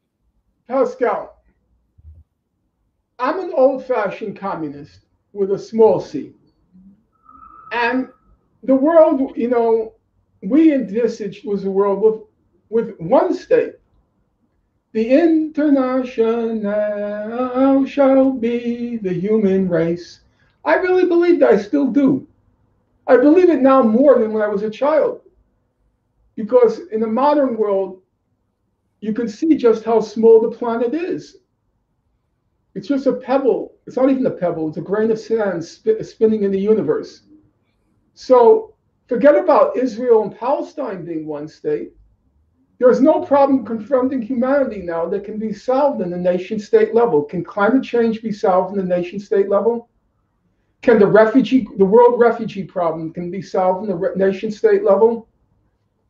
Can the problem that we're confronting in the advanced capitalist world, with the capitalist system having broken down, can that be solved on the nation-state level? So logically, rationally, we should have one state. But there's a problem. What is logical and rational on a piece of paper is not necessarily what is logical and rational when it comes to people and when it comes to politics. So you have to look, if you're serious about politics, you have to look at political possibility, not at some abstract level of everybody living happily together with everybody else. I think that's a beautiful vision. I still find somewhat inspiring John Lennon's Imagine. I do. But that's a poetic statement. It's not a political statement. If you ask me for rational, here's rational. I'll tell you rational. The U.S. stole 2/3 of Mexico. There are 30 million Mexicans who live in the United States. The Mexican economy is totally dependent on the remittances from Mexicans living in the U.S. So rationally, how should we solve the immigration question with Mexico? Well, the answer is obvious. We should solve it by eliminating the border. 30 million Mexicans live here. We stole 2/3 of Mexico. Mexico's economy is dependent on remittances from Mexicans living here. We should eliminate it. Now I ask you, Pascal, that all makes not only perfectly rational sense, it makes perfect historical sense. Okay? Is politically that a possibility? Not when you have 800, not with the United States having 800 military bases all over the world and being the lead imperialist country on the planet. No. Right. It's not possible. Politically. Desirable, yes. Rational, yes. But politics is about, given the distribution of power, which you just described, given the distribution of power, what is possible now or in the foreseeable future? That's what politics is about. So for me, it's not a political question when you ask me something like that. It's a poetical question. It's about your feelings, about your desires, which obviously have a place in your political being, but they can't be the foundation. That doesn't make any sense to me. No, I'm just inquiring because I want to clarify the position. That's all I'm saying. I'm not making an advocacy either way. I'm trying to present the options to you, have you clarify them, and we come to a clarity on what your positions are. And I'm glad you're doing that, and I appreciate the conversation, and I think it's very good. But I have more questions. So, what are the facts? Do you mind, Pascal? I would. I'm of course grateful that you're prepared, but and I would like to hear from the other people. That's a good point. Well, I don't want. I wanted to jump in with a question. I mean, I don't necessarily have much to say because compared to probably most people here, I'm ignorant on this topic. But just to fast forward a little bit to just more recent events, could you talk about like how Israel and the United States relationship to Israel factored into the Iran nuclear deal, both the formation of it and then Trump pulling out of it, and then where that all stands now? How is Israel a factor in all of that? Well, it's a very interesting question because there is, among parts of the left, there's an assumption that Israel controls U.S. foreign policy. But the Iran issue is very revealing of how that's not fully the case. Iran was obviously a national security issue for Israel, for the U.S. It's a serious issue. Iran is a formidable power. It's not a joke. It has a rich civilization, and it's a coherent, powerful state. So and because of the oil reserves. And so that's a significant political issue for the U.S. Now, what happened? As you recall, in 2016, Benjamin Netanyahu did everything he could to sabotage the agreement that was in the making then. He carried on exactly how he is, an obnoxious Jewish supremacist. Well, it's a fact. His father was just a disgusting human being, a historian at Cornell University. This typical, there's a type. I know this is essentializing. And real quick, can you clarify what is Israel's interest in sabotaging that deal? Yeah, well, I'll get to that. In any case, Benjamin Netanyahu, he barges in our U.S. Congress to tell President Obama the facts. We spend trillions of dollars on defense, but we need the Jewish genius to tell us what we don't know. And he barges into our U.S. Congress.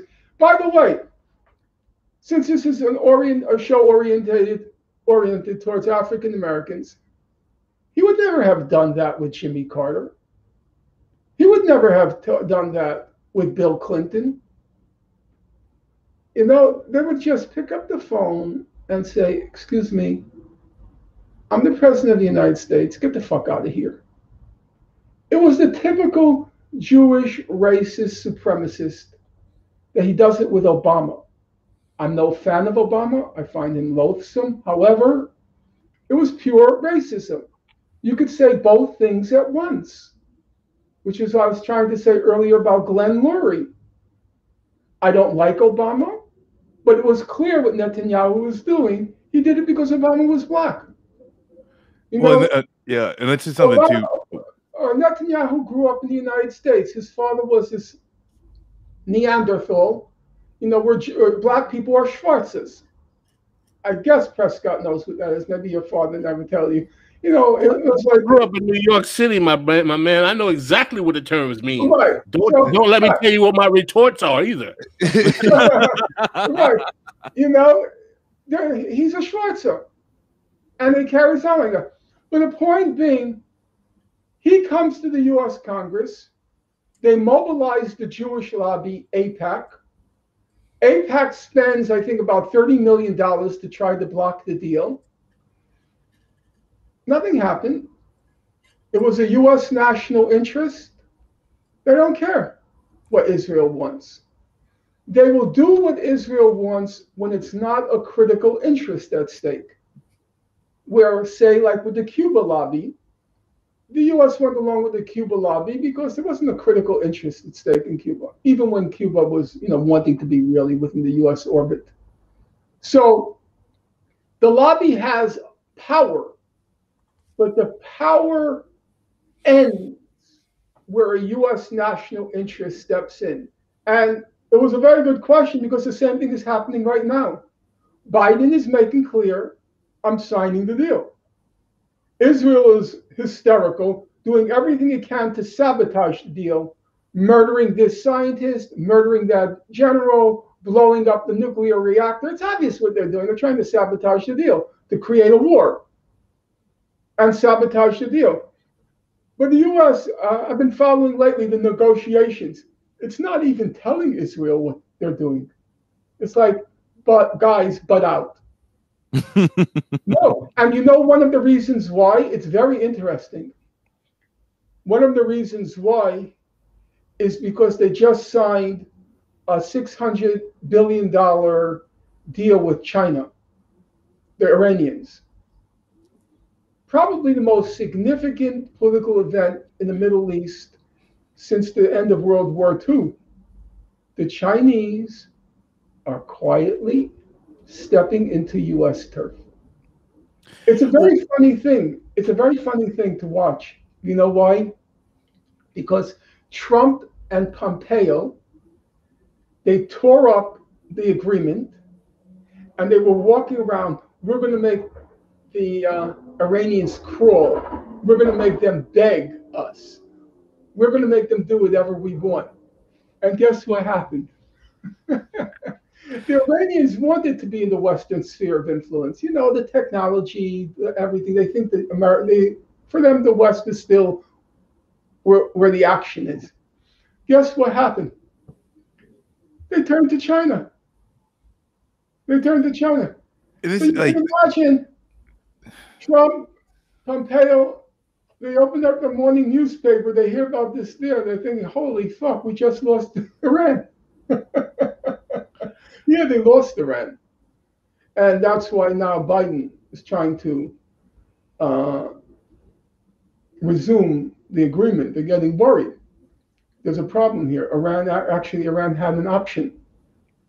And they signed a 25-year deal. And it's a very different thing, you know, because they signed a deal, $600 billion of investment from China, and Iran sells oil at a cut rate price to China. Okay, that's the deal. Now, here's the thing. Israel always carries on like, oh, we can blow up any country at once. That's what it does. The Europeans, what happens is Israel blows up Gaza every 2 or 3 years. And what do you think the Europeans do? They step in and rebuild it again. So they build the hospitals, they build the schools, they build the infrastructure. Israel blows it up. And then the Europeans step in and rebuild it. That's Israel's modus operandi. There's a definition of chutzpah. You know, chutzpah is the Jewish word for nerve. And one of the definitions is you defecate in front of somebody's house, and then you knock on the door and ask for toilet paper. And that's how Israel carries on with Gaza. We blow it up, and the Europeans have to rebuild it. We blow it up, we have to rebuild it. But guess what? China is making a big investment in Iran. You're not going to blow it up. That's a big problem for Israel. You don't get to blow up Iran anymore because the Chinese have invested in it, and they'll make it very clear. You don't blow it up. That's our investment. And let me add this to this. Someone brought up in the chat the fact that right now, as we speak, Joe Biden is acknowledging the Armenian genocide. Mm-hmm. What is all this for, in your opinion? You know, I haven't followed because I got immersed in this book. I haven't been able to follow that particular thing. Obviously, it has something to do with Turkey, but I don't know what the current U.S.-Turkish relations are. You know, Israel doesn't recognize the Armenian genocide because of Turkey. Or it didn't until recently. Maybe it just did. I can't remember. But whenever you hear Armenia, you have to think Turkey, because it's the Turks who deny it, and the countries walk on eggshells about recognizing it because how it's going to offend the Turkish government. Now, maybe Israel did just recognize it. I've forgotten. And Marcus, you wanted to add something? Yeah, I think that just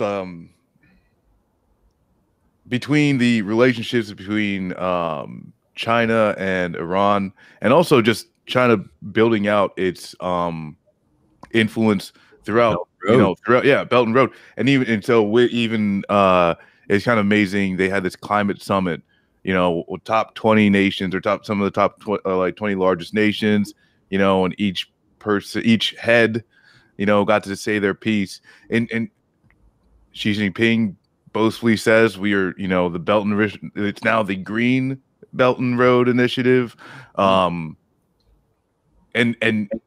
it's kind of this interesting thing view, because I was like, yeah, you're like the deal that Iran and China signed was just like a few weeks ago. I haven't been able to see any details that have come of which of like what specifically China will be investing in, but I think it's got to be, it's.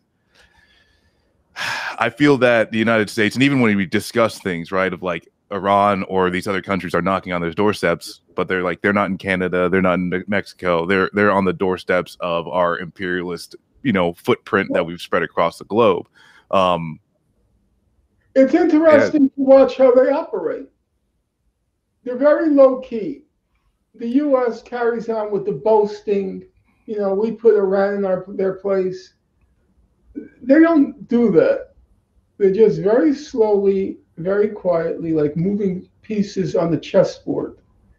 And there's something about the confidence and the not feeling the need to boast and gloat as they make their way. It's very interesting what happened with the COVID. If you lived in the United States, as all of you do and I do, you would never know China had developed a vaccine on its own. Their vaccine, obviously there have been many vaccines. You'd never know. China now, if you talk to Chinese, is completely back to normal. There's no hint of a pandemic anymore. And what's the most amazing thing to watch is we here in the West, we're so self-confident, so arrogant. Nobody even asks the question, how did they do it? It's 1.5 billion people. We only ask how they pay for it. We're just a province of China. We're a province. Mm. And 1.5 billion people, it's completely back to normal. They got rid of it. You'll never see, if you read the newspapers, have you ever seen an op-ed or an article, how did the Chinese do it and why can't we? The only thing I've seen is that the Chinese vaccine is not supposed to be as good, quote unquote. Yes, that, and they'll always talk about the authoritarian element as having been played a factor, which it did. It did. You can't deny the fact that they were very efficient. They were very efficient. And the truth, in my opinion, and I haven't studied China in a long time. I was a Maoist as a young man. And someone asked about that in the chat. Asked about that. What moved you away from Maoism? Van Jones. That's, when I was growing up, it was Mao Zedong, live like him, dare to struggle, dare to win. It's true. I had posters all over my house, all over my room. Socialism is advancing from victory to victory. Long live the dictatorship of the proletariat. And once somebody arbitrarily shot a bullet in our house. Nothing, no assassination, just somebody shot a bullet. So my mother, terrified, she called the police. The police come. And then, oh my God, I forgot, they're going to go to Norman's room. They're going to see all these posters. So they go into my room, and my mother, she's very quick on her feet. You see the police, they're seeing these posters, not that they knew what the dictatorship of the proletariat was, or socialism is advancing to victory, but they obviously had a perplexed and maybe a little bit troubled look in their face. And my mother turns to them, and without missing a beat, she says, "My son likes Chinese people." I wanted to ask you, Norman, what do you think about the way anti-Semitism was used to neutralize Jeremy Corbyn in his British political? What do you? They try to use it on Bernie Sanders too. They never got to that point. Well, they used it on him, didn't they? Didn't they use it on They Norm? used it on Ilhan Omar, the people who surrounded him. But they never quite got to him because it wasn't yet the general election. If it got to the general election, yes, they would have played that card against him. Whether it would have been effective, in Corbyn, it was a disaster because he wasn't Jewish. It was probably the most cynical political ploy in modern politics. It really was. I would say it's probably the most cynical. I wrote a lot about it. I talked a lot about it. I was begging Corbyn, don't go down this road. Don't apologize. Because it has nothing to do with anti-Semitism. They want to stop you. They're just playing the anti-Semitism card. So don't apologize. You're wasting your time. Because they don't want to apologize. They don't want you to apologize for anti-Semitism. They don't want you to run for office. They want to stop you. So what are you apologizing for? I don't know why he did it. Everybody said it's just because he's a nice guy, and maybe it's true. Maybe it's true. He's not confrontational as a person. And so he got wiped up. Now, would he have won in the absence of that campaign? Probably not, but it's one of those, politics is mostly flukes. I mean, we wish it were calculated, and we wish you could predict everything, but it's flukes. Why did Trump lose the last election? A fluke. Out of thin air came COVID. If it weren't for COVID, who would have voted for Biden? He was an Egyptian mummy. Damn. But it was a fluke. It was COVID. It was COVID that flipped it against Trump. And with Corbyn, it was this thing called Brexit, whether the British were going to exit from the European Union. Not worth going into the details, but it was Brexit that undid Corbyn. What happened with the anti-Semitism thing was countries like strong leaders. They like strong leaders, for better or for worse, probably for worse. And Corbyn kept apologizing and apologizing and apologizing. And he came across as so weak and so lacking in backbone that if you looked at the polls, I followed it very closely. If you looked at the polls, they found him, they kept describing him as a weak leader, as feeble. And that was an element. It was an element. But the key thing was this issue over Brexit, exiting from the European Union. That's politics. It was a fluke. Here it was COVID. If it weren't for COVID, I think Biden would have been slaughtered. I mean, can you imagine the debates between Trump and Biden? It would have been a catastrophe.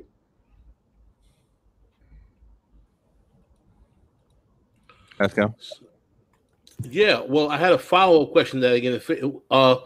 What in your upcoming book on cancel culture, Norman, you discuss how cancel culture is not a new phenomenon, and how as much as it's being decried by voices on the right today, they, the right, oftentimes were the ones most aggressive in canceling people. For example, like during the McCarthy era. What are the contemporary phenomena that are causing the cries of cancel culture, in your opinion? And do you see a particular value to this discourse amongst the ruling class? Well, I'm going to have to end this soon because you don't want me to expire, and you have to bear witness to the fact that I died on your program. Oh man, that's views. That's some Geraldo shit right there, man. The show that killed Finkelstein. It's the only thing that will save us from being canceled. You know, We so take one for the team, or you know. Geraldo was. I used to work in with kids in a pretty tough neighborhood in Chelsea. Chelsea's now rich, but the public housing there. I worked with kids after school, and Geraldo lived there. He was Jerry Rivers. He made the leap to Geraldo Rivera.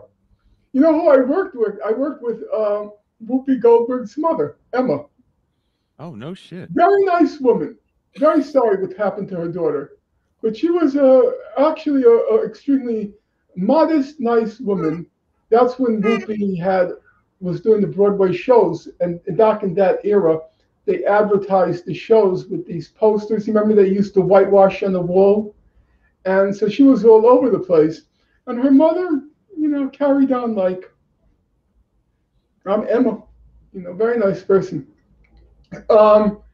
So the thing about identity politics and cancel culture in general is, in my opinion, it's a misnomer. You see, I don't think it's part of the left.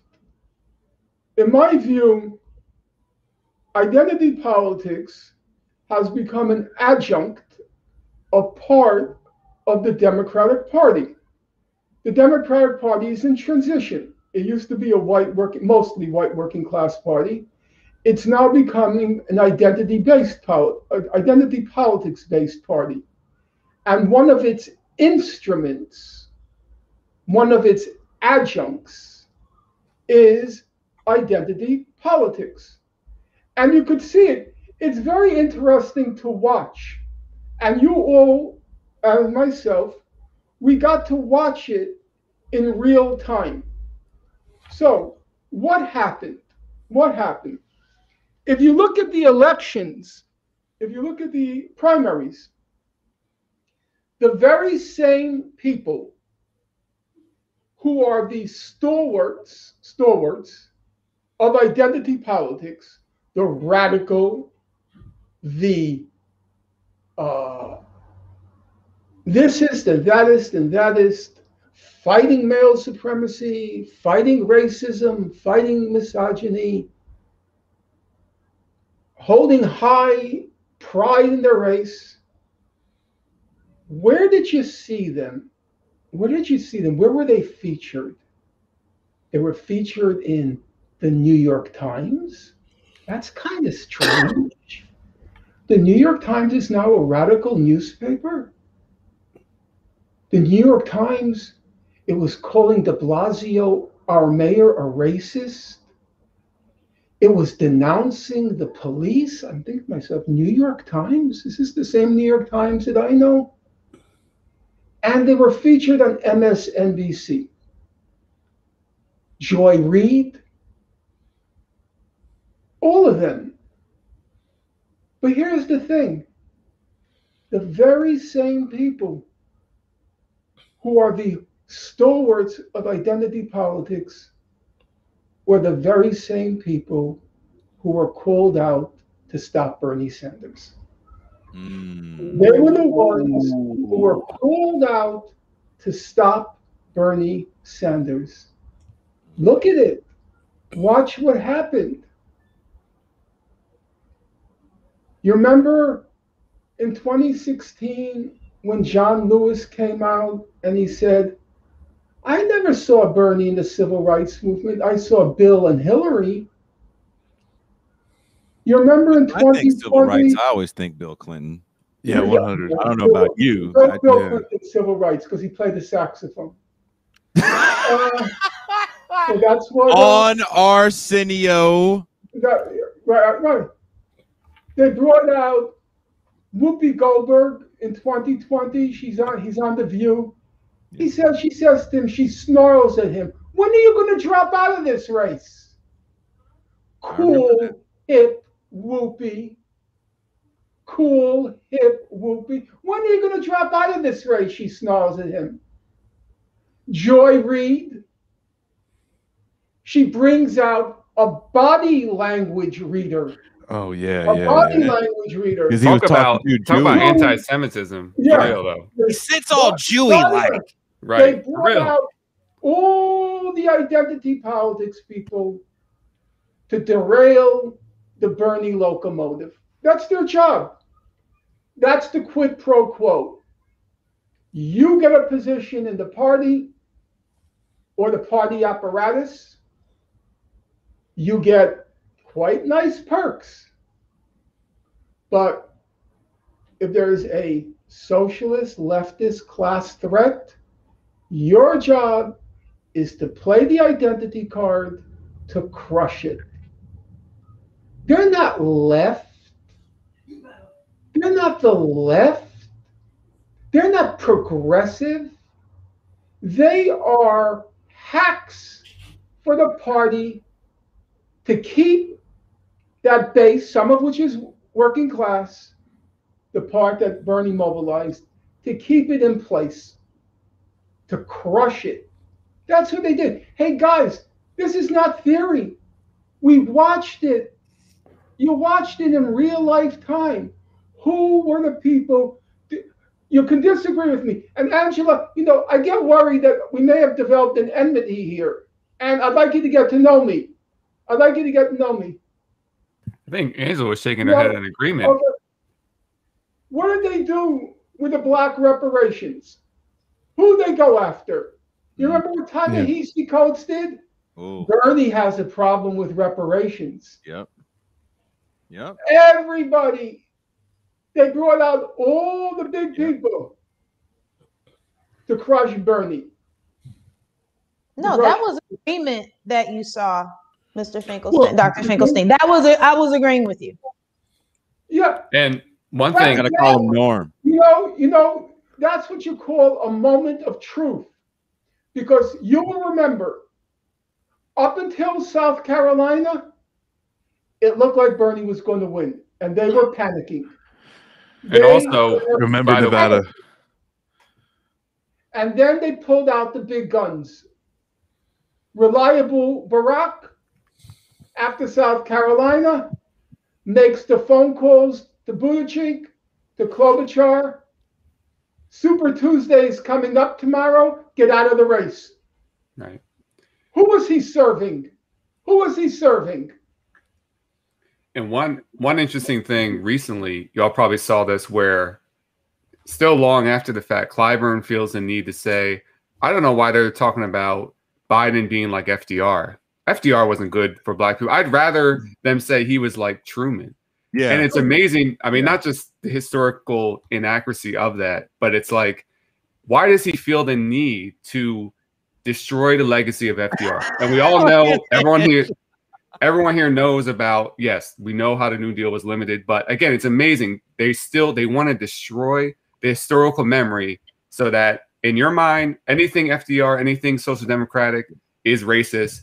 Yeah. Because, Truman was an anti-racist hero, when he dropped that atomic bomb, that was real. Anything that benefits the working class is racist. And you could, funny you should say that, because that's exactly what Abraham X. Kendi does in Stand from the Beginning. He attacks the New Deal and he praises Truman. You know what Du Bois had to say about Truman? Du Bois said, no different than Hitler. Damn. Yes, that's what he said. And that was towards the end of Du Bois's life, where he definitely got very radical. Let's also add that. And there's a very strong case. I mean, Truman kicked off that counter-revolution against the left, and especially prominent black socialists and communists. The existence of Truman on the ticket was stamping down. Right. It was him that went after them. And they praise Truman and they attack Roosevelt. But that's the thing. That's the thing. How they say in a moment of truth, everything kind of lights up. You see it. And we saw it in 2020. Yeah. That Bernie locomotive, it did look before South Carolina that he was going to win. And you saw people panicking in real time on television. What are we going to do to stop him? What are we going to do to stop him? That's the reason why Truman even was vice president and was able to take on power, right? Like that, like Truman wasn't FDR's vice president until the party came in and said, no, we're going to force him down your throat, right on the edge of death's door. You know, we know that you're not going to stop winning. We also know that you're not going to live forever. So go ahead, run again. But you don't get to have your VP pick, and I can't remember the dude's name right now, but Henry Wallace. Henry Wallace, yes. He was way more He left. was very socialist. He was he was an actual socialist, left than FDR. Absolutely talked against like the nuclear proliferation. Yeah. And they're like the bombs would have never ever been dropped. And like, I mean, that's what we have to think here. Like, I kind of scare myself now because you look at the ramifications of the Democratic Party shoving Truman down our throat instead of Wallace, and now what are the ramifications going to be after Biden has been shoved down our throat? And that's where I start thinking of South China Sea, all of the young people that won't be able to go to your local McDonald's or your ice cream shop. They will be replaced by the little bit of automation, and then they're going to say, hey, well, we have all these young people that have nothing to do, and China's popping off. Hey, why not have another draft? It's an economic boom. Right. But I just want to jump in and apologize to everybody because I live in South Carolina. So let me issue a formal apology for Jim Clyburn. I apologize about the job that was done here. I don't agree.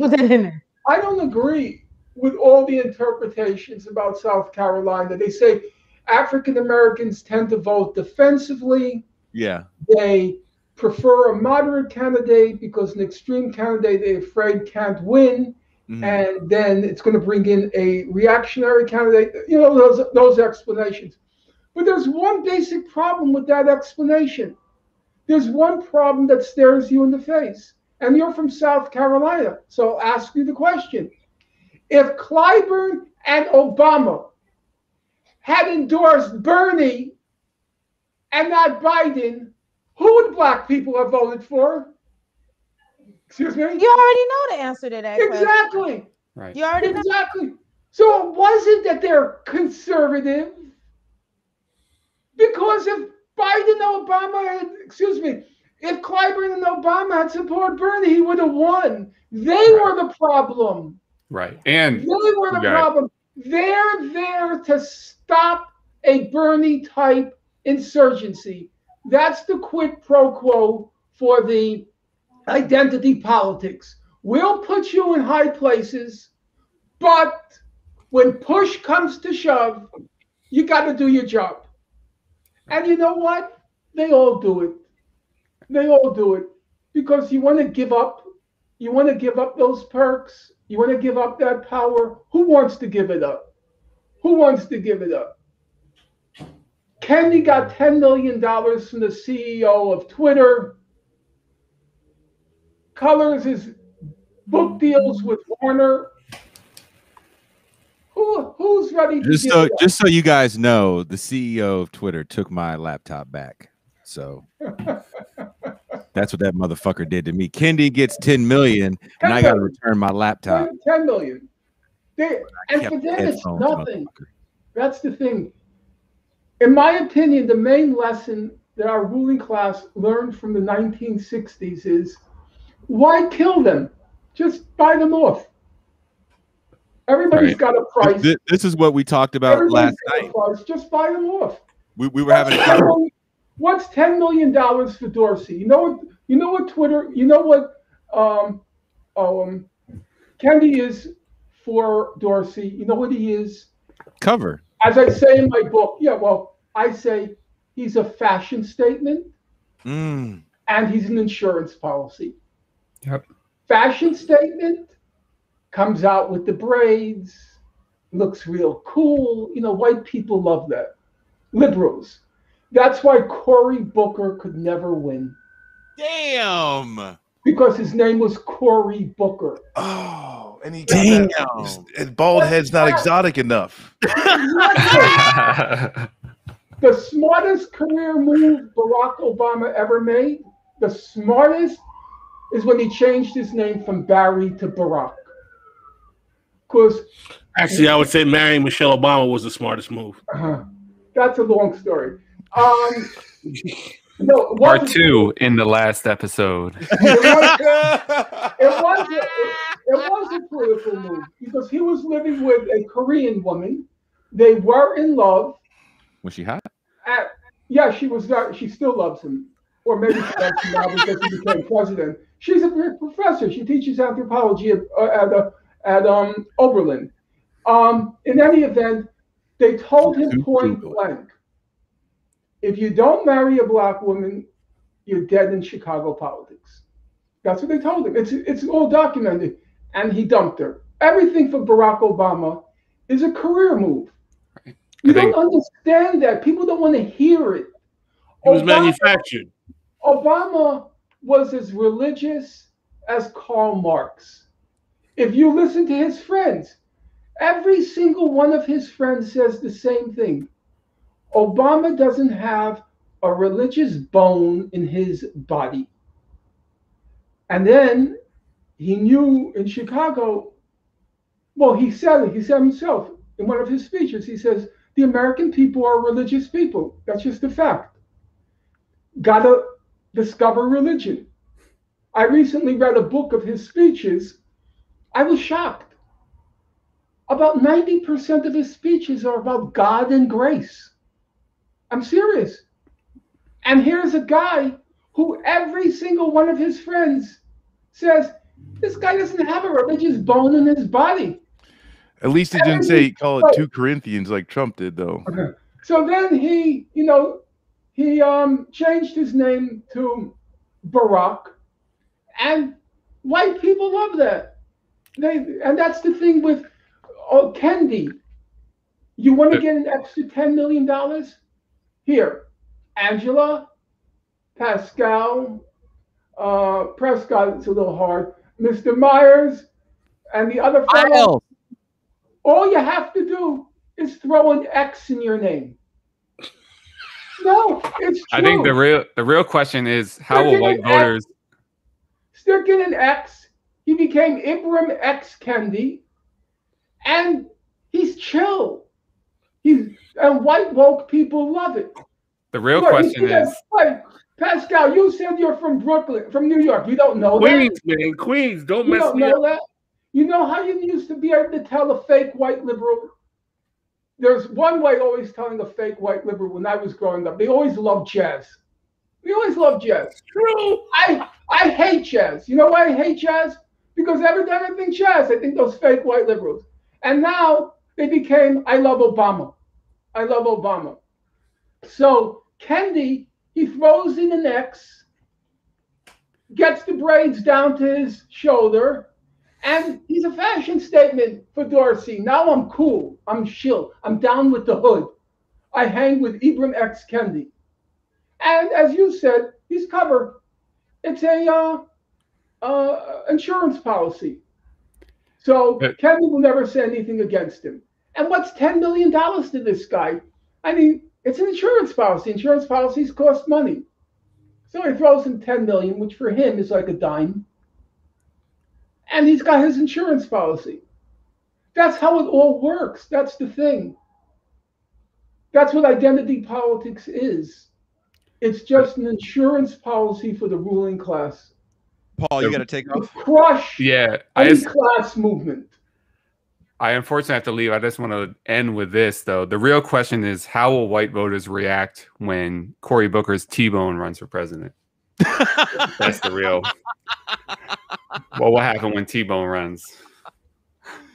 For people that don't remember, Cory Booker talking about how I don't know what that expression means. Cory Booker talked as long about as how Corn Pop is the running mate, we're good. Yeah, he had a Corn Pop-esque story about a like guy his named friend in the T-Bone. hood was named T-Bone. Almost certainly this person is fake, but you know, like these guys can't say they did the dirt. They have to have like, well, I was adjacent to a real stereotypical black man named T-Bone, and he did mad niggerish things.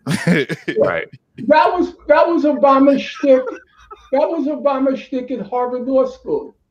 You have all these white bread kids. He comes in, he wears this worn leather jacket. He has the cigarette dangling from his mouth. He comes in as the community organizer. And they're all, the thrill. There's a guy from the hood in our class.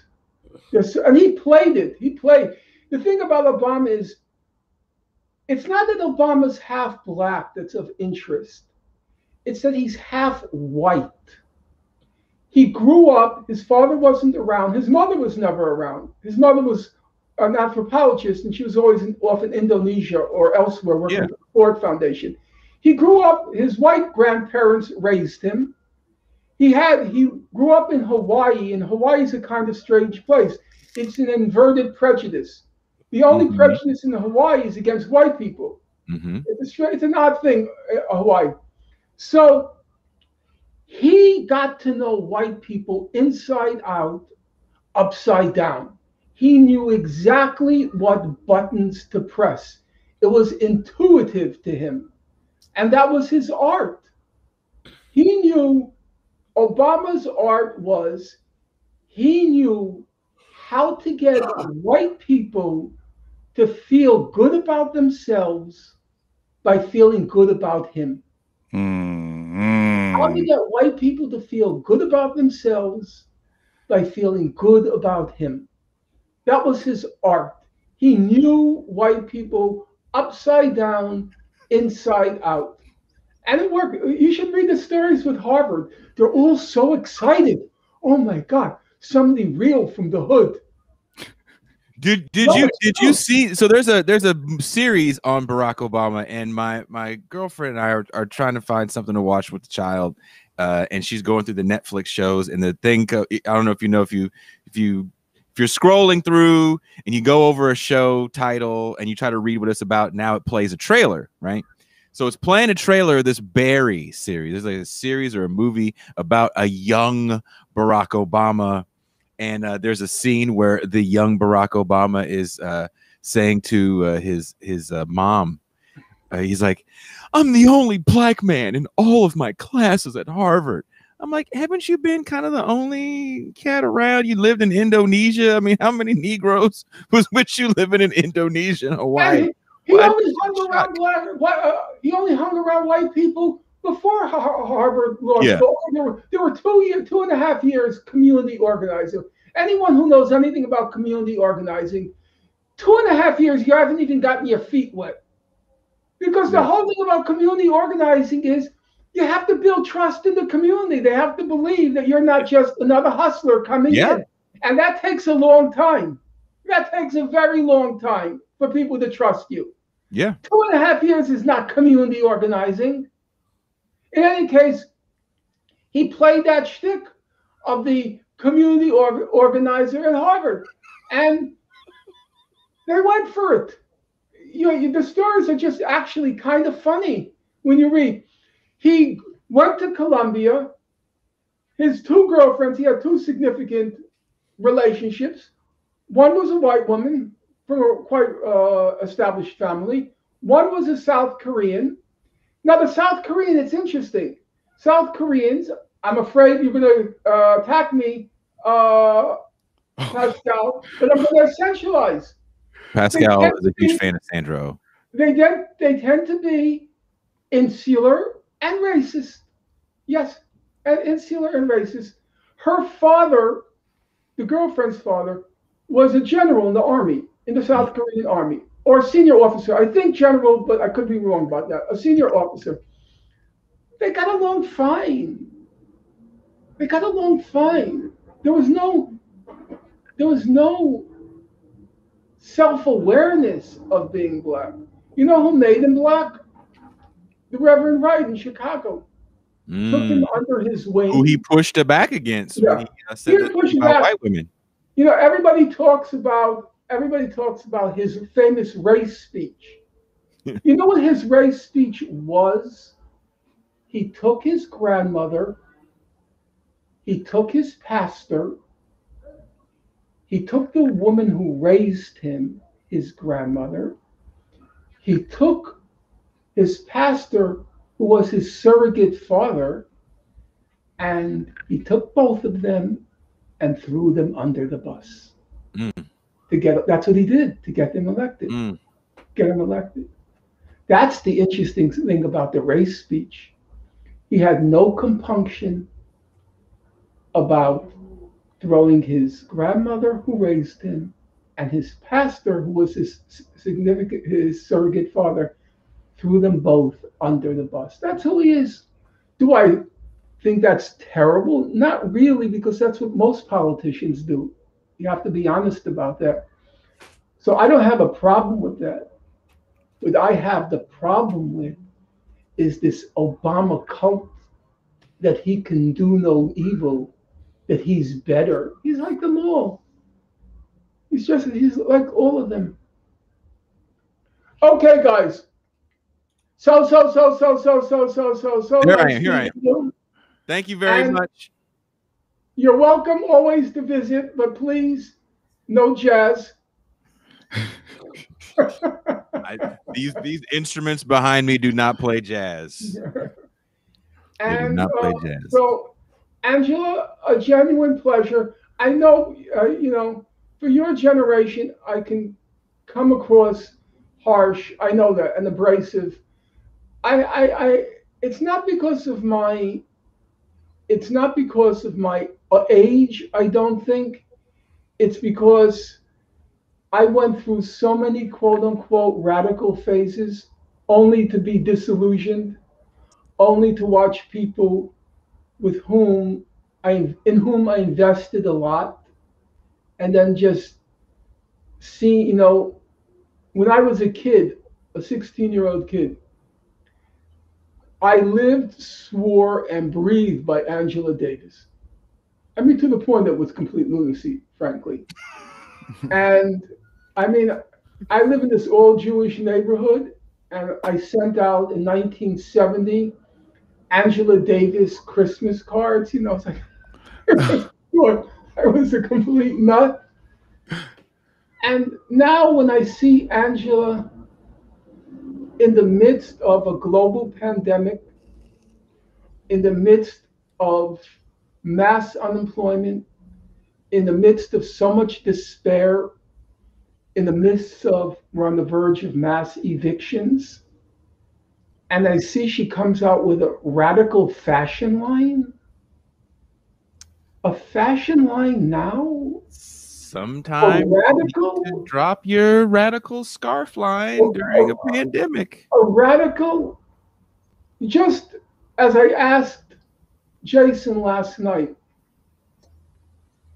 go on Google and just enter the name Tamika Mallory and then click on images. Click on images. I asked him to do it last night. You can't tell the difference between her and Diana Ross. The outfits, each different picture, another outfit. Each outfit had to be $10,000. I'm thinking, is that Fannie Lou Hamer? Is that Harriet Tubman? Is that the radical left legacy that I identified with? Do you remember Fannie Lou Hamer at the 1964 convention? She came up with her pocketbook.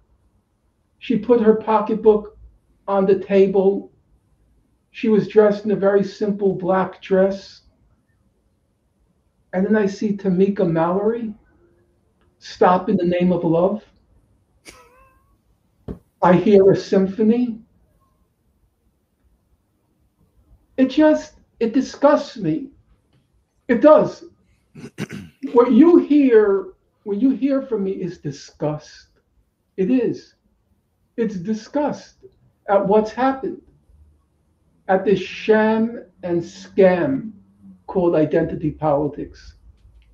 Respect for people for their sexual orientation. Hey, I'm kind of a softie inside, anybody who finds the courage to assert their human dignity, it's a very touching sight for me.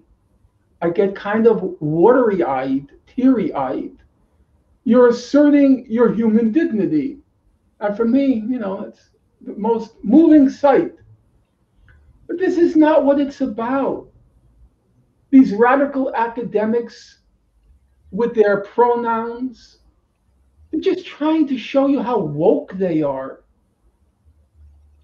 There's something to be said about that. I said, I'll tell you my pronoun if you tell me how much you earn each year. Well, I'm dead serious. You tell me your income, and I'll tell you my pronoun. That's what I want to know. Hey, you think I'm joking? Because they want to show how superior they are, and they can look down on white working class people, privileged. Really? I'm privileged? Oh, yeah, you're real cool. You're real chill. You're really down with your pronouns. But by the way, how much do you make each year? How much do you take in? They don't want to talk about that. That's not chill. No, I want to. That's not down. I just want to clarify. I don't want you to think that, I took issue with, I like you. where you're coming from. I like I'm with it. You spoke your mind, but I'm not the person you might think I am. I think you're wonderful. We don't have to agree for me to like you, so we're good. I thought my whole life was, as I said to a friend last night, it was vindicating what was done to my parents' family. And that's about, of course, it's about death, but it's also about human dignity. And that's why I have, sitting right here, if you were in my apartment, I have on my bookshelf, I have a picture of Paul Robeson and a couple other people who played a big role in my life. Because they kept, till their last dying day, they kept their human dignity in very trying circumstances. Because Robeson was a brilliant enough guy. He was a brilliant guy. Yes. He graduated in college, All-American football, All-American baseball, All-American basketball, All-American track. Yep. He had 16 varsity letters, 16. And he was class valedictorian. And his father was on his back. He had 3 years of Latin, 4 years of Greek. You got to read the classics. You got to read them in the originals. Yes, read about him. Yeah, no, I got Gerald He Horne's has a very biography tiny autobiography because he's very modest. It's called Here I Stand. Very tiny. But he talks about that. The importance of excelling at everything, not just at sports, at everything. His father was a pastor, not accepting second best. And Robeson was smart enough to know, for sure, he made some real mistakes with the Soviet Union. He made some errors. And that's not a good feeling, because he supported that cause because he believed in it. He made a mistake. Like I made a mistake. I made a mistake with my Maoism. You make a mistake. And it's a very humiliating thing, because they kept saying to him, hey, Khrushchev said Stalin was a monster. What do you think now? That's what they were taunting him during the McCarthy trial. What do you think now? And of course, part of him knew it was true. He made a mistake. And through it all, he tried to keep his dignity. Very tragic at the end. The last 15 years of his life, he was in seclusion. From 1961, he moved in with his sister, Marion, in Philadelphia. And he was in seclusion. And I read somewhere he was deeply hurt that, and this gets back to the question earlier with me, and people now saying, oh, he doesn't support the Palestinians, he's a liberal Zionist. He wasn't invited to the March on Washington. after all the sacrifices he made. And they didn't invite him, because he was a communist. And he was pained by that. So for me, it's always been about human dignity. Of course, it's about murder, death, and also, which comes before dignity. But it's always been about human dignity. And I deeply respect anyone and everyone who finds the internal courage to assert their equality, their humanity, and their dignity. But then I Googled Tamika Mallory, and what is this? She's problematic. I'm just gonna say that. Problematic as fuck. What's going on here? This is not leftist politics. This is just people they're ghouls and grave robbers, profiteering from the dead, and then getting invited to all these elite circles, the Grammys, the Oscars, and the quid pro quo is, when push comes to shove, they drag you out. When are you going to drop out of the race?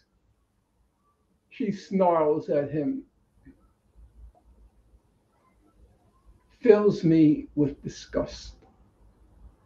And that's where my, as it were, abrasiveness comes from.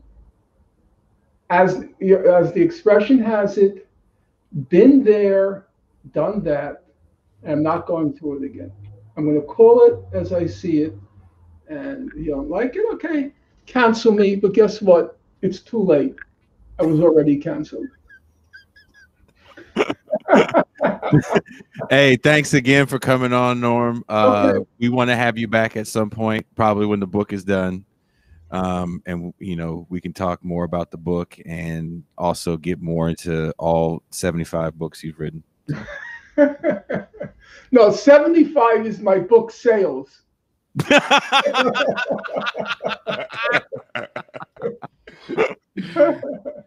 All right, Norm.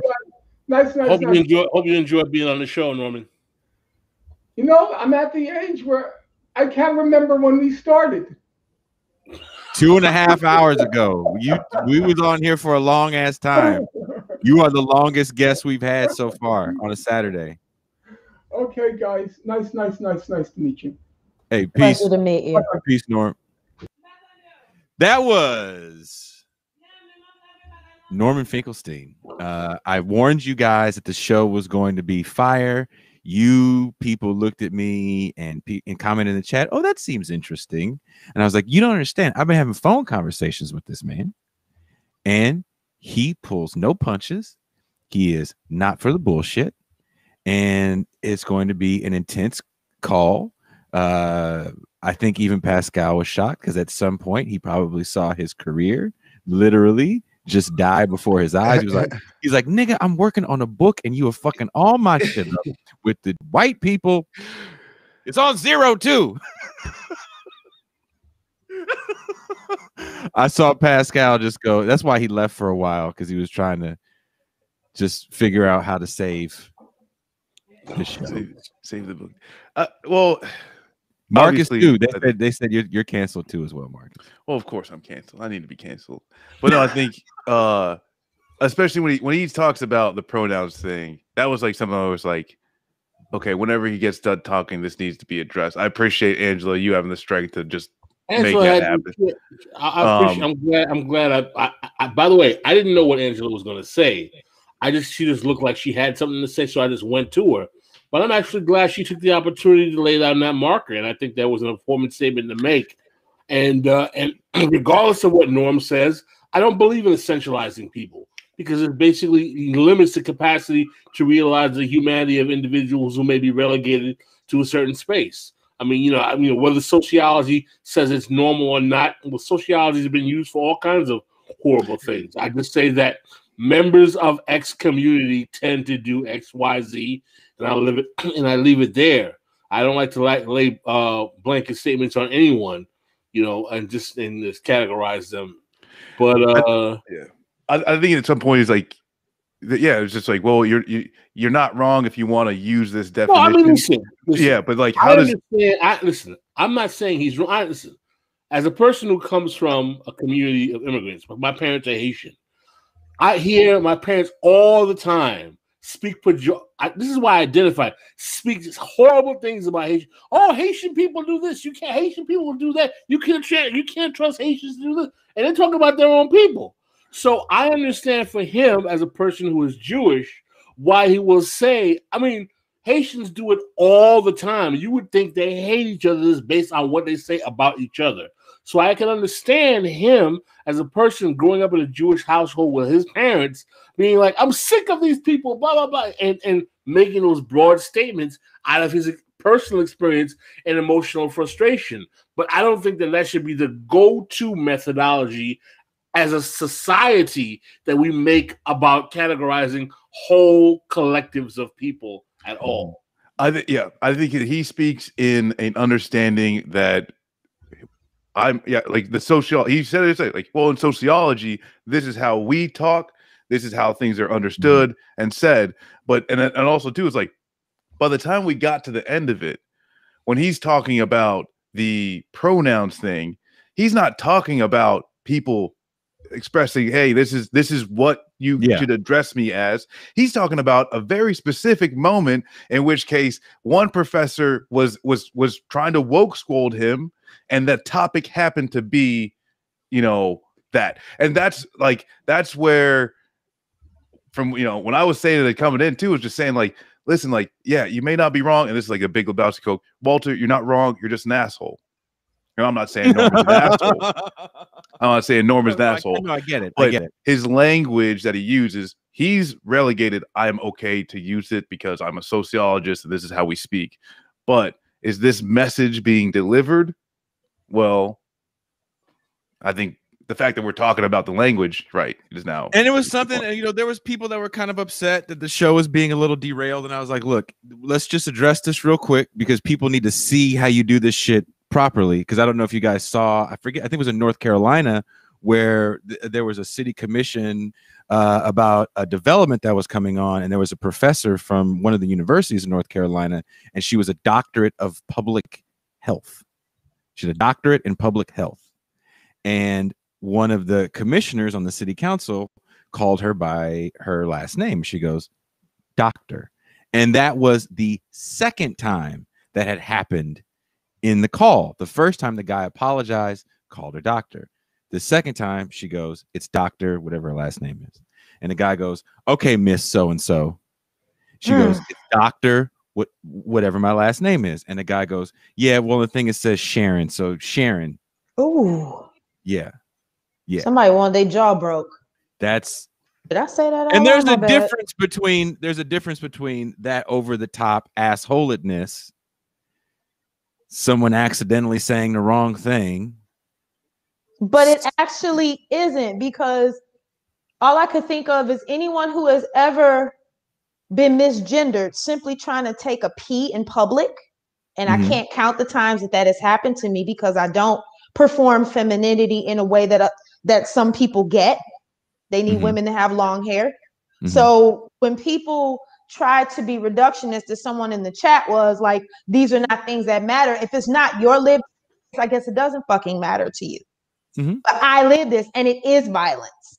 When somebody chastises you and humiliates you for trying to go pee at a bathroom. I drive a truck. I have to go to truck stops and to be accosted. And one of these was a man. Well, I guess you are a woman. Motherfucker, you want me to whip it out? Which is what I started to tell him. You need to see it. And even if it wasn't there, mind your motherfucking business. So I understand people, reading the chat, and I understand that people felt like it was a derailing. And I, explained to y'all, I certainly wasn't trying to do that. But at the same time, I think when we're talking about identity, these things come into the room along with all the work that people are doing, and they're not separate. My class issues, my issues as a working class human being come into the room with my race and my gender. I'm not going to cut myself into partitions to make people comfortable. Mm-hmm. And I don't think we can move like that.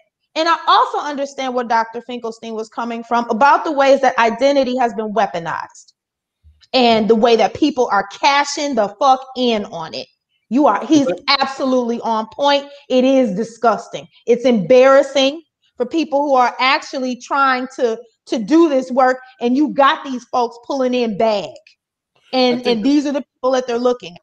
So that's where I was coming from with that. I think that what we have, right, is that we're looking at two types of identity politics.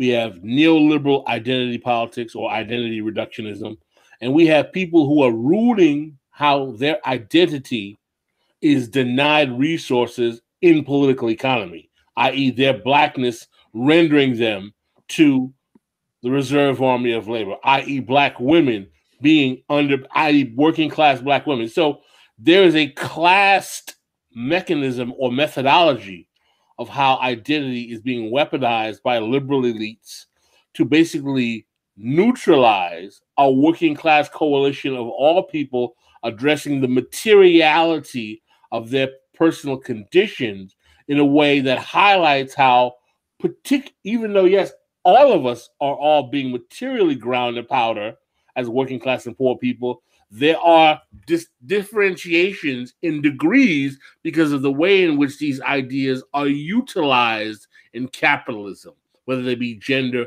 or race or even sexual orientation. And I think that the best way to push back against people confusing when black folk talk about how certain programs may not address key issues. Well, we're rooting our dispute not in just being black, we're rooting it in how our race is utilized in the actual political economy to make sure that these inequalities don't get closed. So that's why I argue that you have to do something called asking for special dispensation, saying that when we have these class-based programs, for example, when the federal jobs guarantee comes out, you got to say, oh, listen, I love the federal jobs guarantee, but my man, our community here, we have been disproportionately left out and unemployed larger than anyone else for a couple of 100 years. Maybe we need to get about 25% of these federal jobs as opposed to 14 because we got more people who have been denied the ability to get work in the regular workforce. And that, to me, is not about identity politics. That's about making a special dispensation for your particular position when class remedies are instituted to address the fact that you have been rooted in exclusion in this capitalist system in a way that has not been addressed. So a class-based remedy has to make that particular nuance in its application. Pastor, I got one of those. Like, would you accept if someone said they weren't going to give any special dispensation to anyone that had to prove that they were black or African American or whatever, but just based off of income? Like, if there was special, considerations, based off a job. I mean, it would be race. It would be just because you were black. I don't know, someone like Bob Smith who's worth $5 billion. Shouldn't get that special dispensation. I'm talking about class remedies. That's why I call them class remedies for working class and poor black people. Yeah, no, and that's where I think, I'm asking you if, like, in the language, right? If they say jobs guarantee, would you want to see, like, actually, like, the written out, hey, black people or African American, descendants of, like, whatever. The problem that I think comes into when you say that, Marcus, and I think you were hitting on it, and this, sorry to cut you off, is the whole who is black, because ask Native Americans about who is Native American. There's a lot of Native Americans that are getting hundreds of millions of dollars in government contracts that are not recognized by Native Americans. Yeah, no, and I think also when we ask that question, like, does my kid get it? I don't know. I'm asking. I don't know the answer. No, yeah. I mean, like, my question though is it? I guess, is it possible for people to get strictly behind the class. You know, I guess the class politics or whatever, the class programs, and not have the special consideration actually spelled out. But if you actually do it just based off class, right, you would like the majority. So black people would end up getting disproportional help if you focused on poverty. Why? Because in the light of the systemic racism, in light of black people being subjected to the secondary class of labor now, or reserved class of labor. If you have a remedy based off of, hey, if you live in these, like if you make this much money, if it's historically, then then the jobs are coming to you first, right? That would overlap. Yeah, it cannot be just based on race. It has to be based on your class position primarily. But what I'm saying is that because there is a position, if the goal is to bring forth as much parity as possible, and that you coming from a position where you are a XYZ community, and more of the working class of your community is suffering because, say, they don't have healthcare or access to education or the ability to even qualify for those things, then I think that those considerations should be made. I don't think that necessarily disturbs. Someone asked, well, what kind of class programs do we have right now? How about Social Security? How about Medicare? How about the VA system? You got tons. How about Medicaid? We have class systems that exist right now, and people are benefiting from. So I think it can be done. And I'm not saying you always need to have those special dispensations, because if you have a federal jobs guarantee that's giving out those jobs and they're guaranteed, then maybe you don't, maybe the allocation will be done naturally. What I'm saying is that the argument to demonstrate how race or gender is particularly utilized in the capitalist system to affect certain contingencies of identity should not be just totally relegated, like, oh, this is identity politics, and because is it identity politics that we talk about? The white working class for 50 years bipartisanly as like how we have to worry about the white working class. Why is that not identity politics? This doesn't have to be a zero-sum game. And I'm tired of people talking about this like it has to be a zero-sum game. Thank you. I think you're 100% right. Identity politics. Well, for one,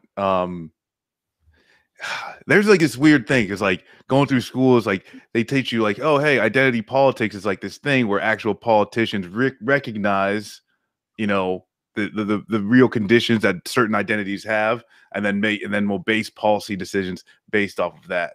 But that is erased. That's gone. And it's only, hey, how much are we willing to shuck and jive based off of what your reality? Right? We have the kind of identity politics where we have what Preston Smith called racial democracy, where we have elites negotiating for race policy, but because it's negotiated through these brokers, whether they be the Urban League, the NAACP, or Black Lives Matter, it's done in a class faction where college-educated professional Black elites get the disproportionate share of the benefits, and the Black poor or working class are left behind, i.e. the civil rights movement, i.e. the Black capitalism under Nixon, i.e. a few of those other programs as well. So the consequence of that is that it creates a kind of class-tiered reality that ends up having a situation where you have the top 10% of Black families having 75% of Black wealth. Sorry, I was sharing this article. There's a couple articles in the LA Times, if you look them up, about this. What happened here? This was some white people claiming to be Cherokee, got $300 million in government contracts. There's another article about how $800 million were doled out. Is this how Elizabeth Warren got her Harvard education paid off? It's very similar to the Elizabeth Warren thing is a little different, but I would say similar in the sense of these cats kind of just made up some tribal shit and got crazy money from these government contracts. Well, yeah, that's like, I mean, when it comes to tribes, the United States codifies yeah, like literally it codifies what it is to be a tribe, what like what is to be an American Indian. And I say that because like that's literally the title that they use for one of the options. There's only a certain amount that they give this designation to. There's a certain amount of money allocated right there, by the way. Holy shit, get the fuck out of here. There's a certain amount of money allocated to overall like Indian affairs, and so yeah, it becomes some of this like like how many connections do you have and can you get this designation? But like once you have this designation, it's like the money just rolls in. Yeah. So I remember reading these a few years ago, and for whatever reason, they just never really caught on. I don't know why, but this was a year-long investigative journalistic report by the LA Times. Pretty good article. I will link it in the chat if you guys like. Let me take it off the screen. Sorry. We'll be on for we did 3 hours today. We did 3 hours today, and 2.5 of it was with Norman Finkelstein, and I did not think he was going to stay for 2.5 hours. But and we did talk about the humanity of Palestinians. I don't know how many times, so I just need to say that came up quite a bit. Oh, I actually asked him the question about what would be like to have a one-state Palestinian solution. Yes, we were actually on it the entire time. I loved his answer, to that. I also like the fact that we challenged him. I was like, so when you say you don't support BDS, are you saying that boycott, divestment, and sanctions is not a valid tactic against Israel? And he was like, no, I support the tactic. I just don't support the way the platform is. I think that was a very important clarification. Yep. So I'd actually heard him talk on some of the BDS. It's funny that people are saying that we didn't talk about. First of all, if you look at what the way the show was advertised, the show was about to be about cancel culture and how him getting canceled because of his advocacy for Palestinians got him canceled. So we actually did a lot more on Zionism in Palestine than we actually advertised in the show advert. Yeah, we did. I mean, and there's a few different ways we could have gone with the show. And keep in mind, people, he just wrote a book, or he's writing a book right now about being canceled, and that he told you in the show, 15 years, no job. So, we were going to lean into that. He gave us a little bit of a rough draft to read of what he's been working on, but Pascal actually had ordered his book on the Holocaust industry that he wrote some time ago, actually. So we kind of wanted to cover that a little bit. I don't think we covered that as much as we would have liked to, but we hit on it a little bit, and he definitely is going to hit on it anyway. Yeah, the first question I asked him. Yes, I didn't hit on it as much as we'd like to. I want to take a deeper dive. Is that okay with you? Can we take deeper dives, motherfucker? Just because you think you got questions and glasses, you think I can't put glasses on and ask questions? I'm bald too, nigga. Actually, man, I feel I got too much hair for this. My head, either the top or the chin needs to go for me. I got to get rid of one of these. Oh shit. Well, are we good? Is everybody happy with the show today? This is again called it's called the Free Show. I jokingly called it Black Ass Saturday. And for the next few Saturdays, it's not going to be as black as it usually is. There's going to be a white guy on next week. He will not be as well. We had a white guy on this week. We got a lot of white guys. They're fucking everywhere. The great words of Robin Harris coming through the goddamn walls. Oh shit! Now, are you denying the plight of the Jewish people by just relegating our former guest as just a white man? Are you trying to discredit the oppression of the Jewish peoples? I wish you guys could have heard the conversation I had with this man I'm not going to get into it, but I'm just going to let you know he went off on some shit. I wish you would have heard it. It would have been definitely something we could have done in private, and I think it would have been a different We would have done it on the show. It definitely was a private conversation because we say shit amongst each other in private that I don't want you hoes to hear. So I said it. That being said, Tuesday we'll have on Jamie Peck will be our guest for Tuesday on the live stream, 6 p.m. Pacific Standard Time. Next Saturday for the free show, we will have political cartoonist Mr. Fish. He actually does a lot of work with Chris Hedges and God, what's the name of that? What's the magazine that, or what's the internet magazine that Hedges writes for? Truth Dig? Truth Dig. Thank you. I couldn't think. A lot of work with Truth Dig. Maria Repnikova.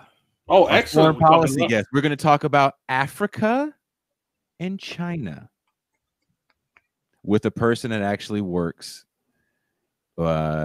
in think tanks and state departments.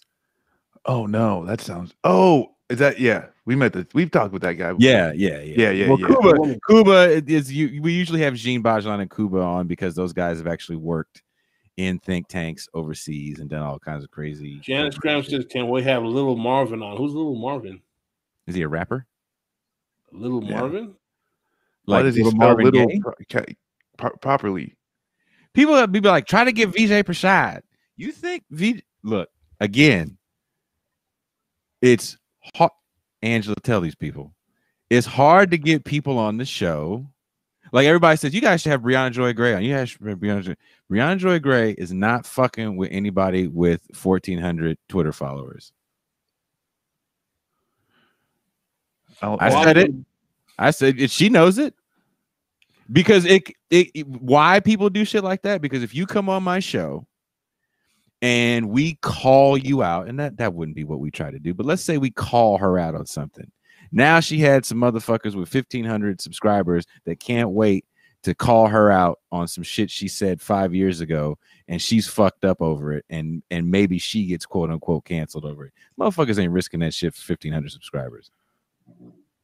I mean, I had to take down the force the vote shit in about 10 minutes, but nobody wants. That's what I'm saying. She knows that there's people that fucking push back against her shit, and this isn't a knock on her. I'm just saying this, and this is how this shit is usually played. When you have a bigger following, you probably don't want to go on a smaller show because you're afraid of what can happen to you by fucking with smaller people that have nothing to lose. She has everything to lose. She wants to see Little Marvin is the producer of Them, the TV show. I've heard about the show. I haven't seen That's them. I've heard bad things about it. That's right. Interesting. That would be very interesting. I've heard bad things about that show. Oh, you don't like it? I don't own a television. But I listened to people who do. My aunt was watching it and had some feelings around it. And then a couple of podcasts that I really love went in depth with it. It's not something would want to tune into for any number of reasons, but that's personal to me. I think that if folks are watching it, I think that would be a dope show to have that discussion, because there's things that are coming up as far as what is trauma porn, what is, what exactly is this, and things like that. I think it would be a really, really good discussion.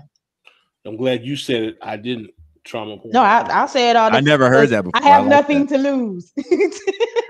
Hey, I just want people to understand that I can bring on Norman Finkelstein and have him say outlandish shit because I have nothing to lose. I ain't got no money. The show is getting bigger, but it's not as big as we'd like it to be, of course. And if I got canceled tomorrow, I could still go get a fucking job at Taco Bell. You think Brianna Joy Gray, if she comes on here and we fucking call her, and that's why you're nappy head and just got on her like that, she's fucked up. We wouldn't do that, by the way. I wouldn't do that, but she's fucked up. Why do you think she goes on shows like fucking Jimmy Dore all the goddamn time? Why do you think she had Eddie Glaude on? You think she's getting passed? Do you think Sharice Bird Stelly's going on her show? Hell no. And it's not a knock on her. It's just you get to a certain point in this shit, and unless that's your shtick, right? I'm the motherfucker that takes people on. Well, then that's just your shtick. That is not my shtick. And she doesn't know me from Adam. She's not going to spend the time to sit here and go, let me watch 15 of this nigga shows and see what he's about. She's going to ask somebody in her circle, if that. And usually people look at followings. We were talking about this with music. How do you think so-and-sos get on these fucking festivals and these big ass tours? You think it has anything to do with the quality of the music? Hell no. How many followers they got? How many streams do they have? So VJ Prashad might be a different beast. Maybe we can get him. I would like to get him. Trust me, there's people we always say we should, we would like, we should, we would like, and I got a lot of blanks in the email right now of no responses. If you guys want these people on the show, I'll be real. People respond to see tweets. There's a gentleman that likes the show, and he actually sent out fucking tweets, and people actually got back to me because of the tweets this gentleman sent out. I'll be totally honest with you. Pascal and I are going to be on the Mickey Kant's show. A lot of it has to do with somebody fucking sending out a message. And Pascal wants to tell me that Twitter's not real life. I'm just messing with you. Anyway, I just wanted to say, for those who've been watching, we had a very good week of episodes this week. Tuesday, Jason and I did a show on automation. Will the robots replace us post-COVID? Check out that episode. It was very good. It was just the two of us talking about an article that talked about how 30 to 42% of the jobs that were lost during COVID were replaced by animation. That was a good show. Then on Wednesday, we went on Ben Burgess's show to talk about the Derek Chauvin verdict. It was a 2-hour show. Great show. Find that on the YouTubes as well, or check our Twitter streams. And then on Thursday, what did we do on Thursday? Who did we have on Thursday? We had a good show on Thursday. Oh, Thursday we did it with Besner. We had Daniel Besner with Daniel Besner. It was a great show. A lot of people liked.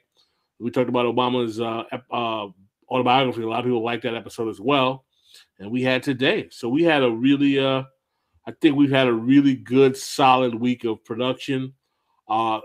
Support us, become a patron, subscribe, hit the like, share, hit the bell, and support This Is Revolution. If you like this kind of black left content that is not sectarian, that tries to hit all the corners, give you a materialist analysis, but does not deny the realities of the way race and gender and other things are used in capitalism.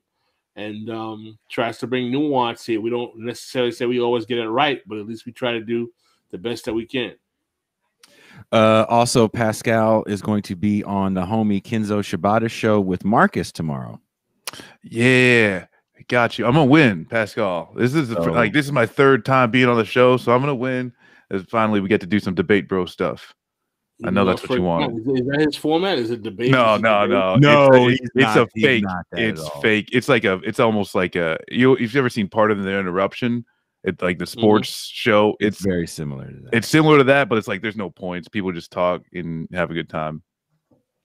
Somebody's asked, yes, Pascal and I did an interview with Sharice Bernstelli. It is audio only. I think it's episode 1 something. So also the show is on SoundCloud.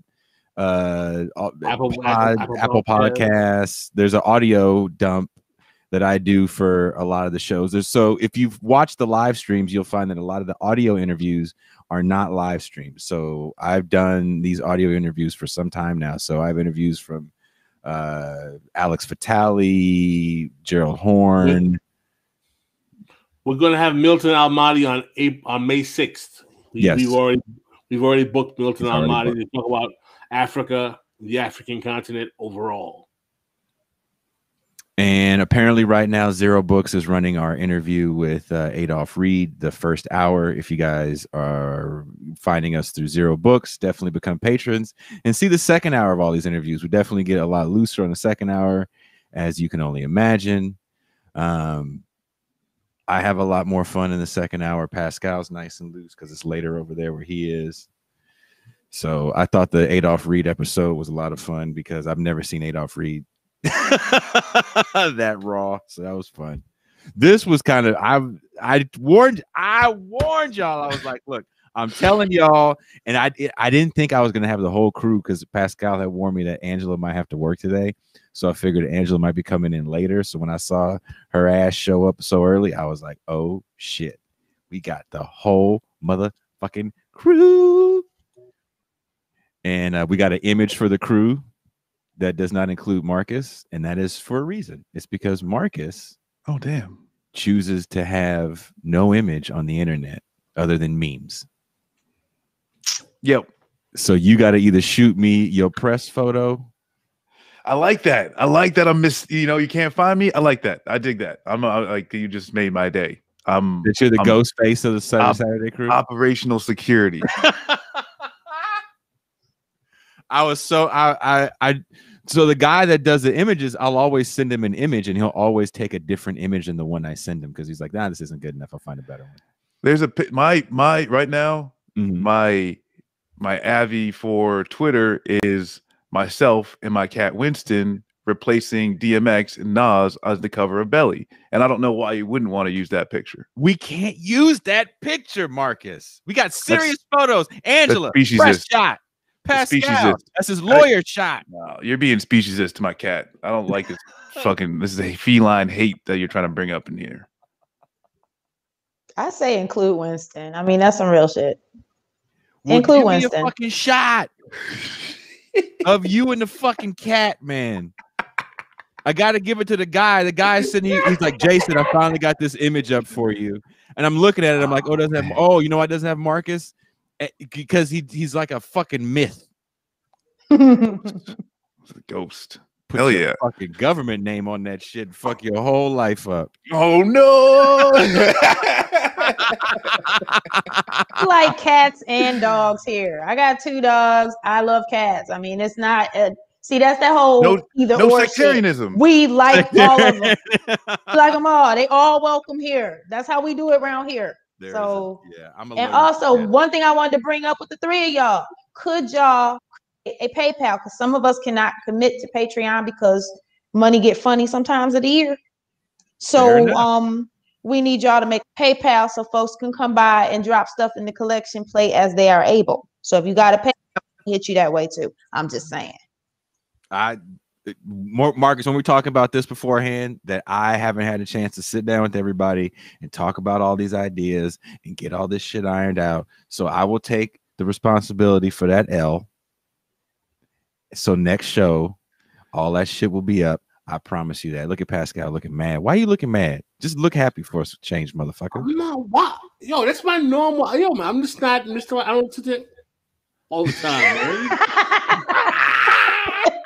Why you gotta go from mad to Bojangles? Can there be an in between? Goddamn.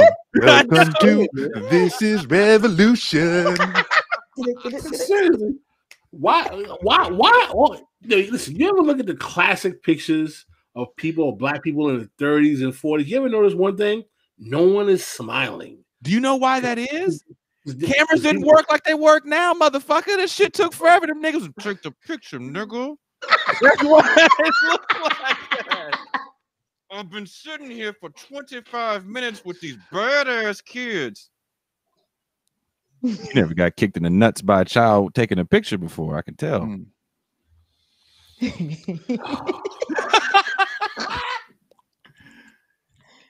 You don't have to smile, Pascal. It's cool. It's cool. I smile and laugh all the time. I'm just saying, man. He does. In all fairness, I'll stop fucking. We talk daily, and when we talk daily, it's usually a lot of shit talk, and the giggling is insane to the point where when Pascal calls or I call Pascal, my girl goes, "Are you talking to your girlfriend?" Aww. You got the bromance. The bromance. Yeah, she's always got something smart to say. God damn it. Hope someone's gonna say something smart in that house. Ooh. Shots fired. Yeah. Hey, well, I'm so glad you made the show today. Thank you for those house music suggestions you sent me. Yes, that playlist is life. Thank you We got so to do a much. house. We have to do a whole episode on the politics of house music. Somebody actually proposed that to me. I can't remember who it was. Oh, wow. Had sent Oh. that wanted to talk about like the history and how it kind of got co-opted. And I was like, oh wow, you know. Yes. Who did we get? Who did we get for that? Please, yes. A lot of the founders are gone, right? A lot of the guys that started that movement passed away. Frankie Knuckles is gone. I know. Yeah. I thought a few more people had passed away. Larry Levan's been dead for a while.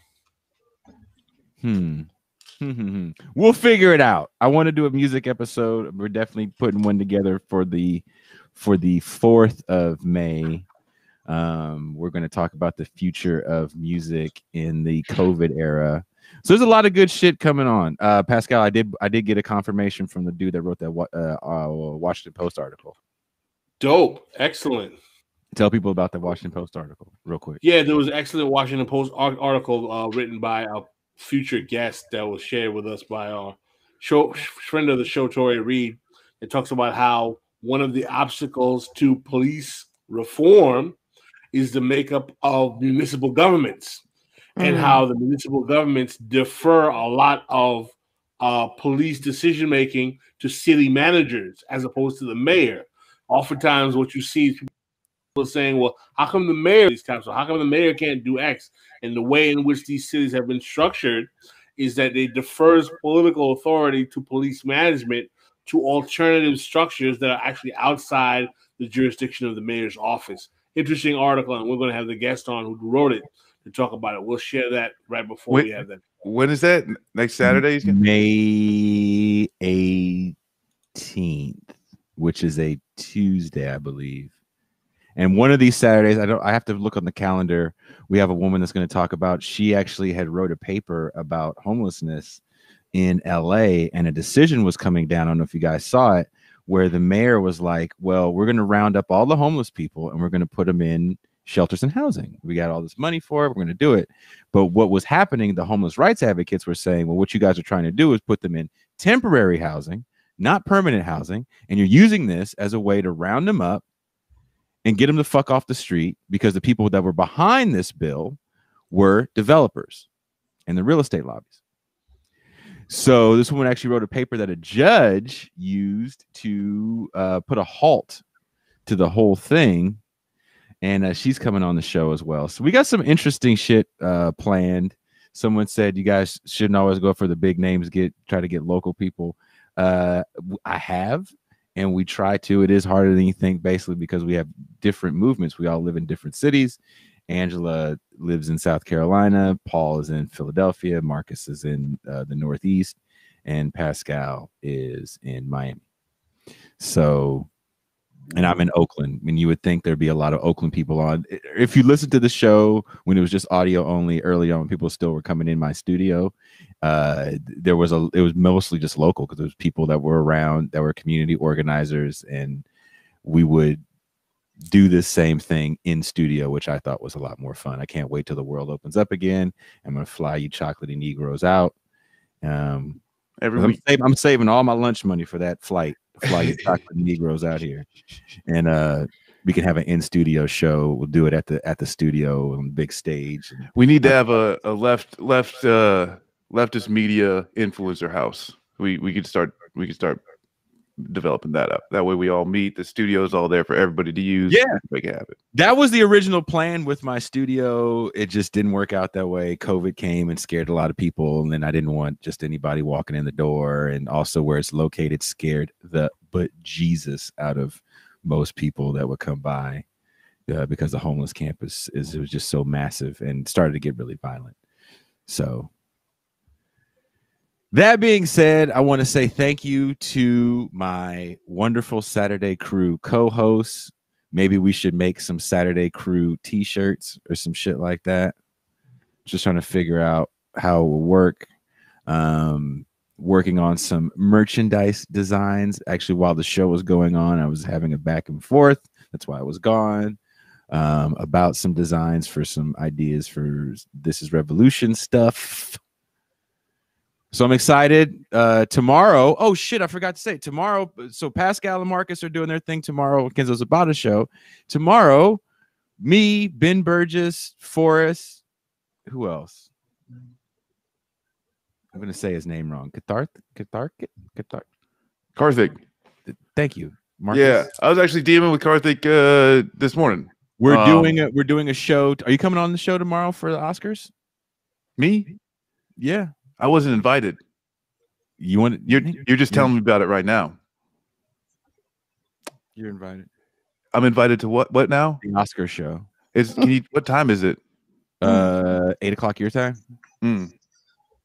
Well, we got the thing. Maybe after Kenzo's show, we'd have to pop on. Oh, you got Kenzo's show. Yeah. I'm sorry, I forgot you're on. So Kenzo's tomorrow show. night. Yeah. Fuck it. But yeah, that's going on tomorrow. We're doing a special Sunday Oscars show. We're going to talk about some of the movies that were nominated for Oscars, and I'll definitely get into why I think some of these movies are problematic. Was it The Five Bloods, Judas and the Black Messiah, Nomadland? There's another one. I can't remember. Y'all's discussion, like for people who have not listened to him, the discussion that y'all had, particularly about Judas and the Black Messiah, might be something that folks go back and listen to. It's pretty badass. Thank you. That was another Jason and Pascal special. That was a 2-man team there. I'ma stand. Those work out pretty well sometimes. Yes, I like the Jason and Pascal shows. I think that a lot of our conversations off air could be fucking podcasts. Even the three of us, our conversations off air could be podcasts because it's pretty fucking funny. And I've had all of us off air conversations could be amazing shows. So somebody said. Mm-hmm. What they say? Watch The Spook Who Sat by the Door. Baby, I saw that in high school, and I have the book. We watched it on our Discord. We watched it with the patrons. We had a whole Patreon chat. Had a film night with that movie. So now every month we're going to do a movie. We haven't decided what the next movie is, but Spook Who Sat by the Door kind of blew me away, especially because I was watching. What was I watching? Black Dynamite. Maybe that'll be the next one. Oh, you do that? It's a little. No. He got a little He gives you a little dick. Gene Bajlan says our off-camera conversations will get us canceled. Yes. Yeah. Yes. Ooh, Jesus. Yes, they definitely would. So thank you guys for sticking around. I'm going to try to find my family who's pissed off at me because this show went on longer than I always lie and say, it's only going to be a couple hours. It's only going to be a couple hours. And then 3 hours later, I get this look by her and the kid like, lied again. Mm-hmm. So thank you guys. And let's see if we're around Tuesday.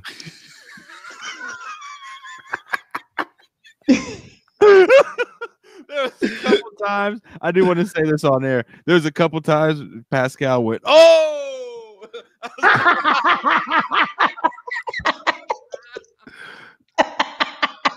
because he knew he was like, "Oh shit." Yeah. Oh, fuck. That was hilarious. So, yes. See you guys on Tuesday. Pascal and Marcus Kenzo Shibata show tomorrow at 7 Central. Yeah, 4. So 8 p.m. Eastern, 7 Central. What 4 West? Well, I don't know, something like that. 5. I know it's 8 p.m. Eastern, man. 8 p.m. Eastern. Yeah. And then also at 5 p.m. Pacific Standard Time, we'll be doing the Oscars show. Ben Burgess, Forrest, the producer. What's the brother's name again? Karthik. Karthik. I always want to say Cathartic. Yeah. Karthik. He makes it easier. Karthik. Yeah. Karthik. K Money. That's his name. Passed That's a out dope today. ass name. That's a dope name. Yeah, you give it. It'll rock. Change your It'll rock. Twitter handle. K Money. K Money. K Money. I'm in this bitch. K Money. Say Then he gets to change it to K $sign in a few months. We already in trouble. All right. On that We note, already in trouble. Y'all just gonna dig it deeper, right? Shit. I like to call this, Angela, the 12 o'clock in the morning ass whooping. You know, you have a curfew of 11 and you go like, fuck that. I'm grown. And he's going to take that 12 o'clock ass whooping. K Cash. Oh, maybe it's just cash spelled with a K.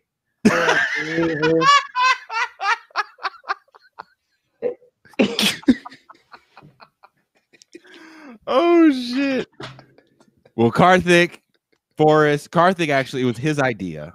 So I want to give him props. It was his idea. Forrest, and then we said Ben Burgess. Maybe we'll have Megan Day on as well from Jacobin. Not sure. So it'll be a lot of people talking about the Oscars. I didn't want to bother Angela with it because I know she actually has a life and she does a lot. I ain't got a life. I got to be in the bed at 8 o'clock because I have to be up at like 3 in the morning. It's fucking ridiculous. I ain't got no life. Like I said. Somebody says Jay stay getting his ass whooped. If you only knew what my life was like as a teenager. I stayed having both divorced parents with a foot in the deepest region of my behind. Didn't matter what house I was going to. Yeah. All right. On that note,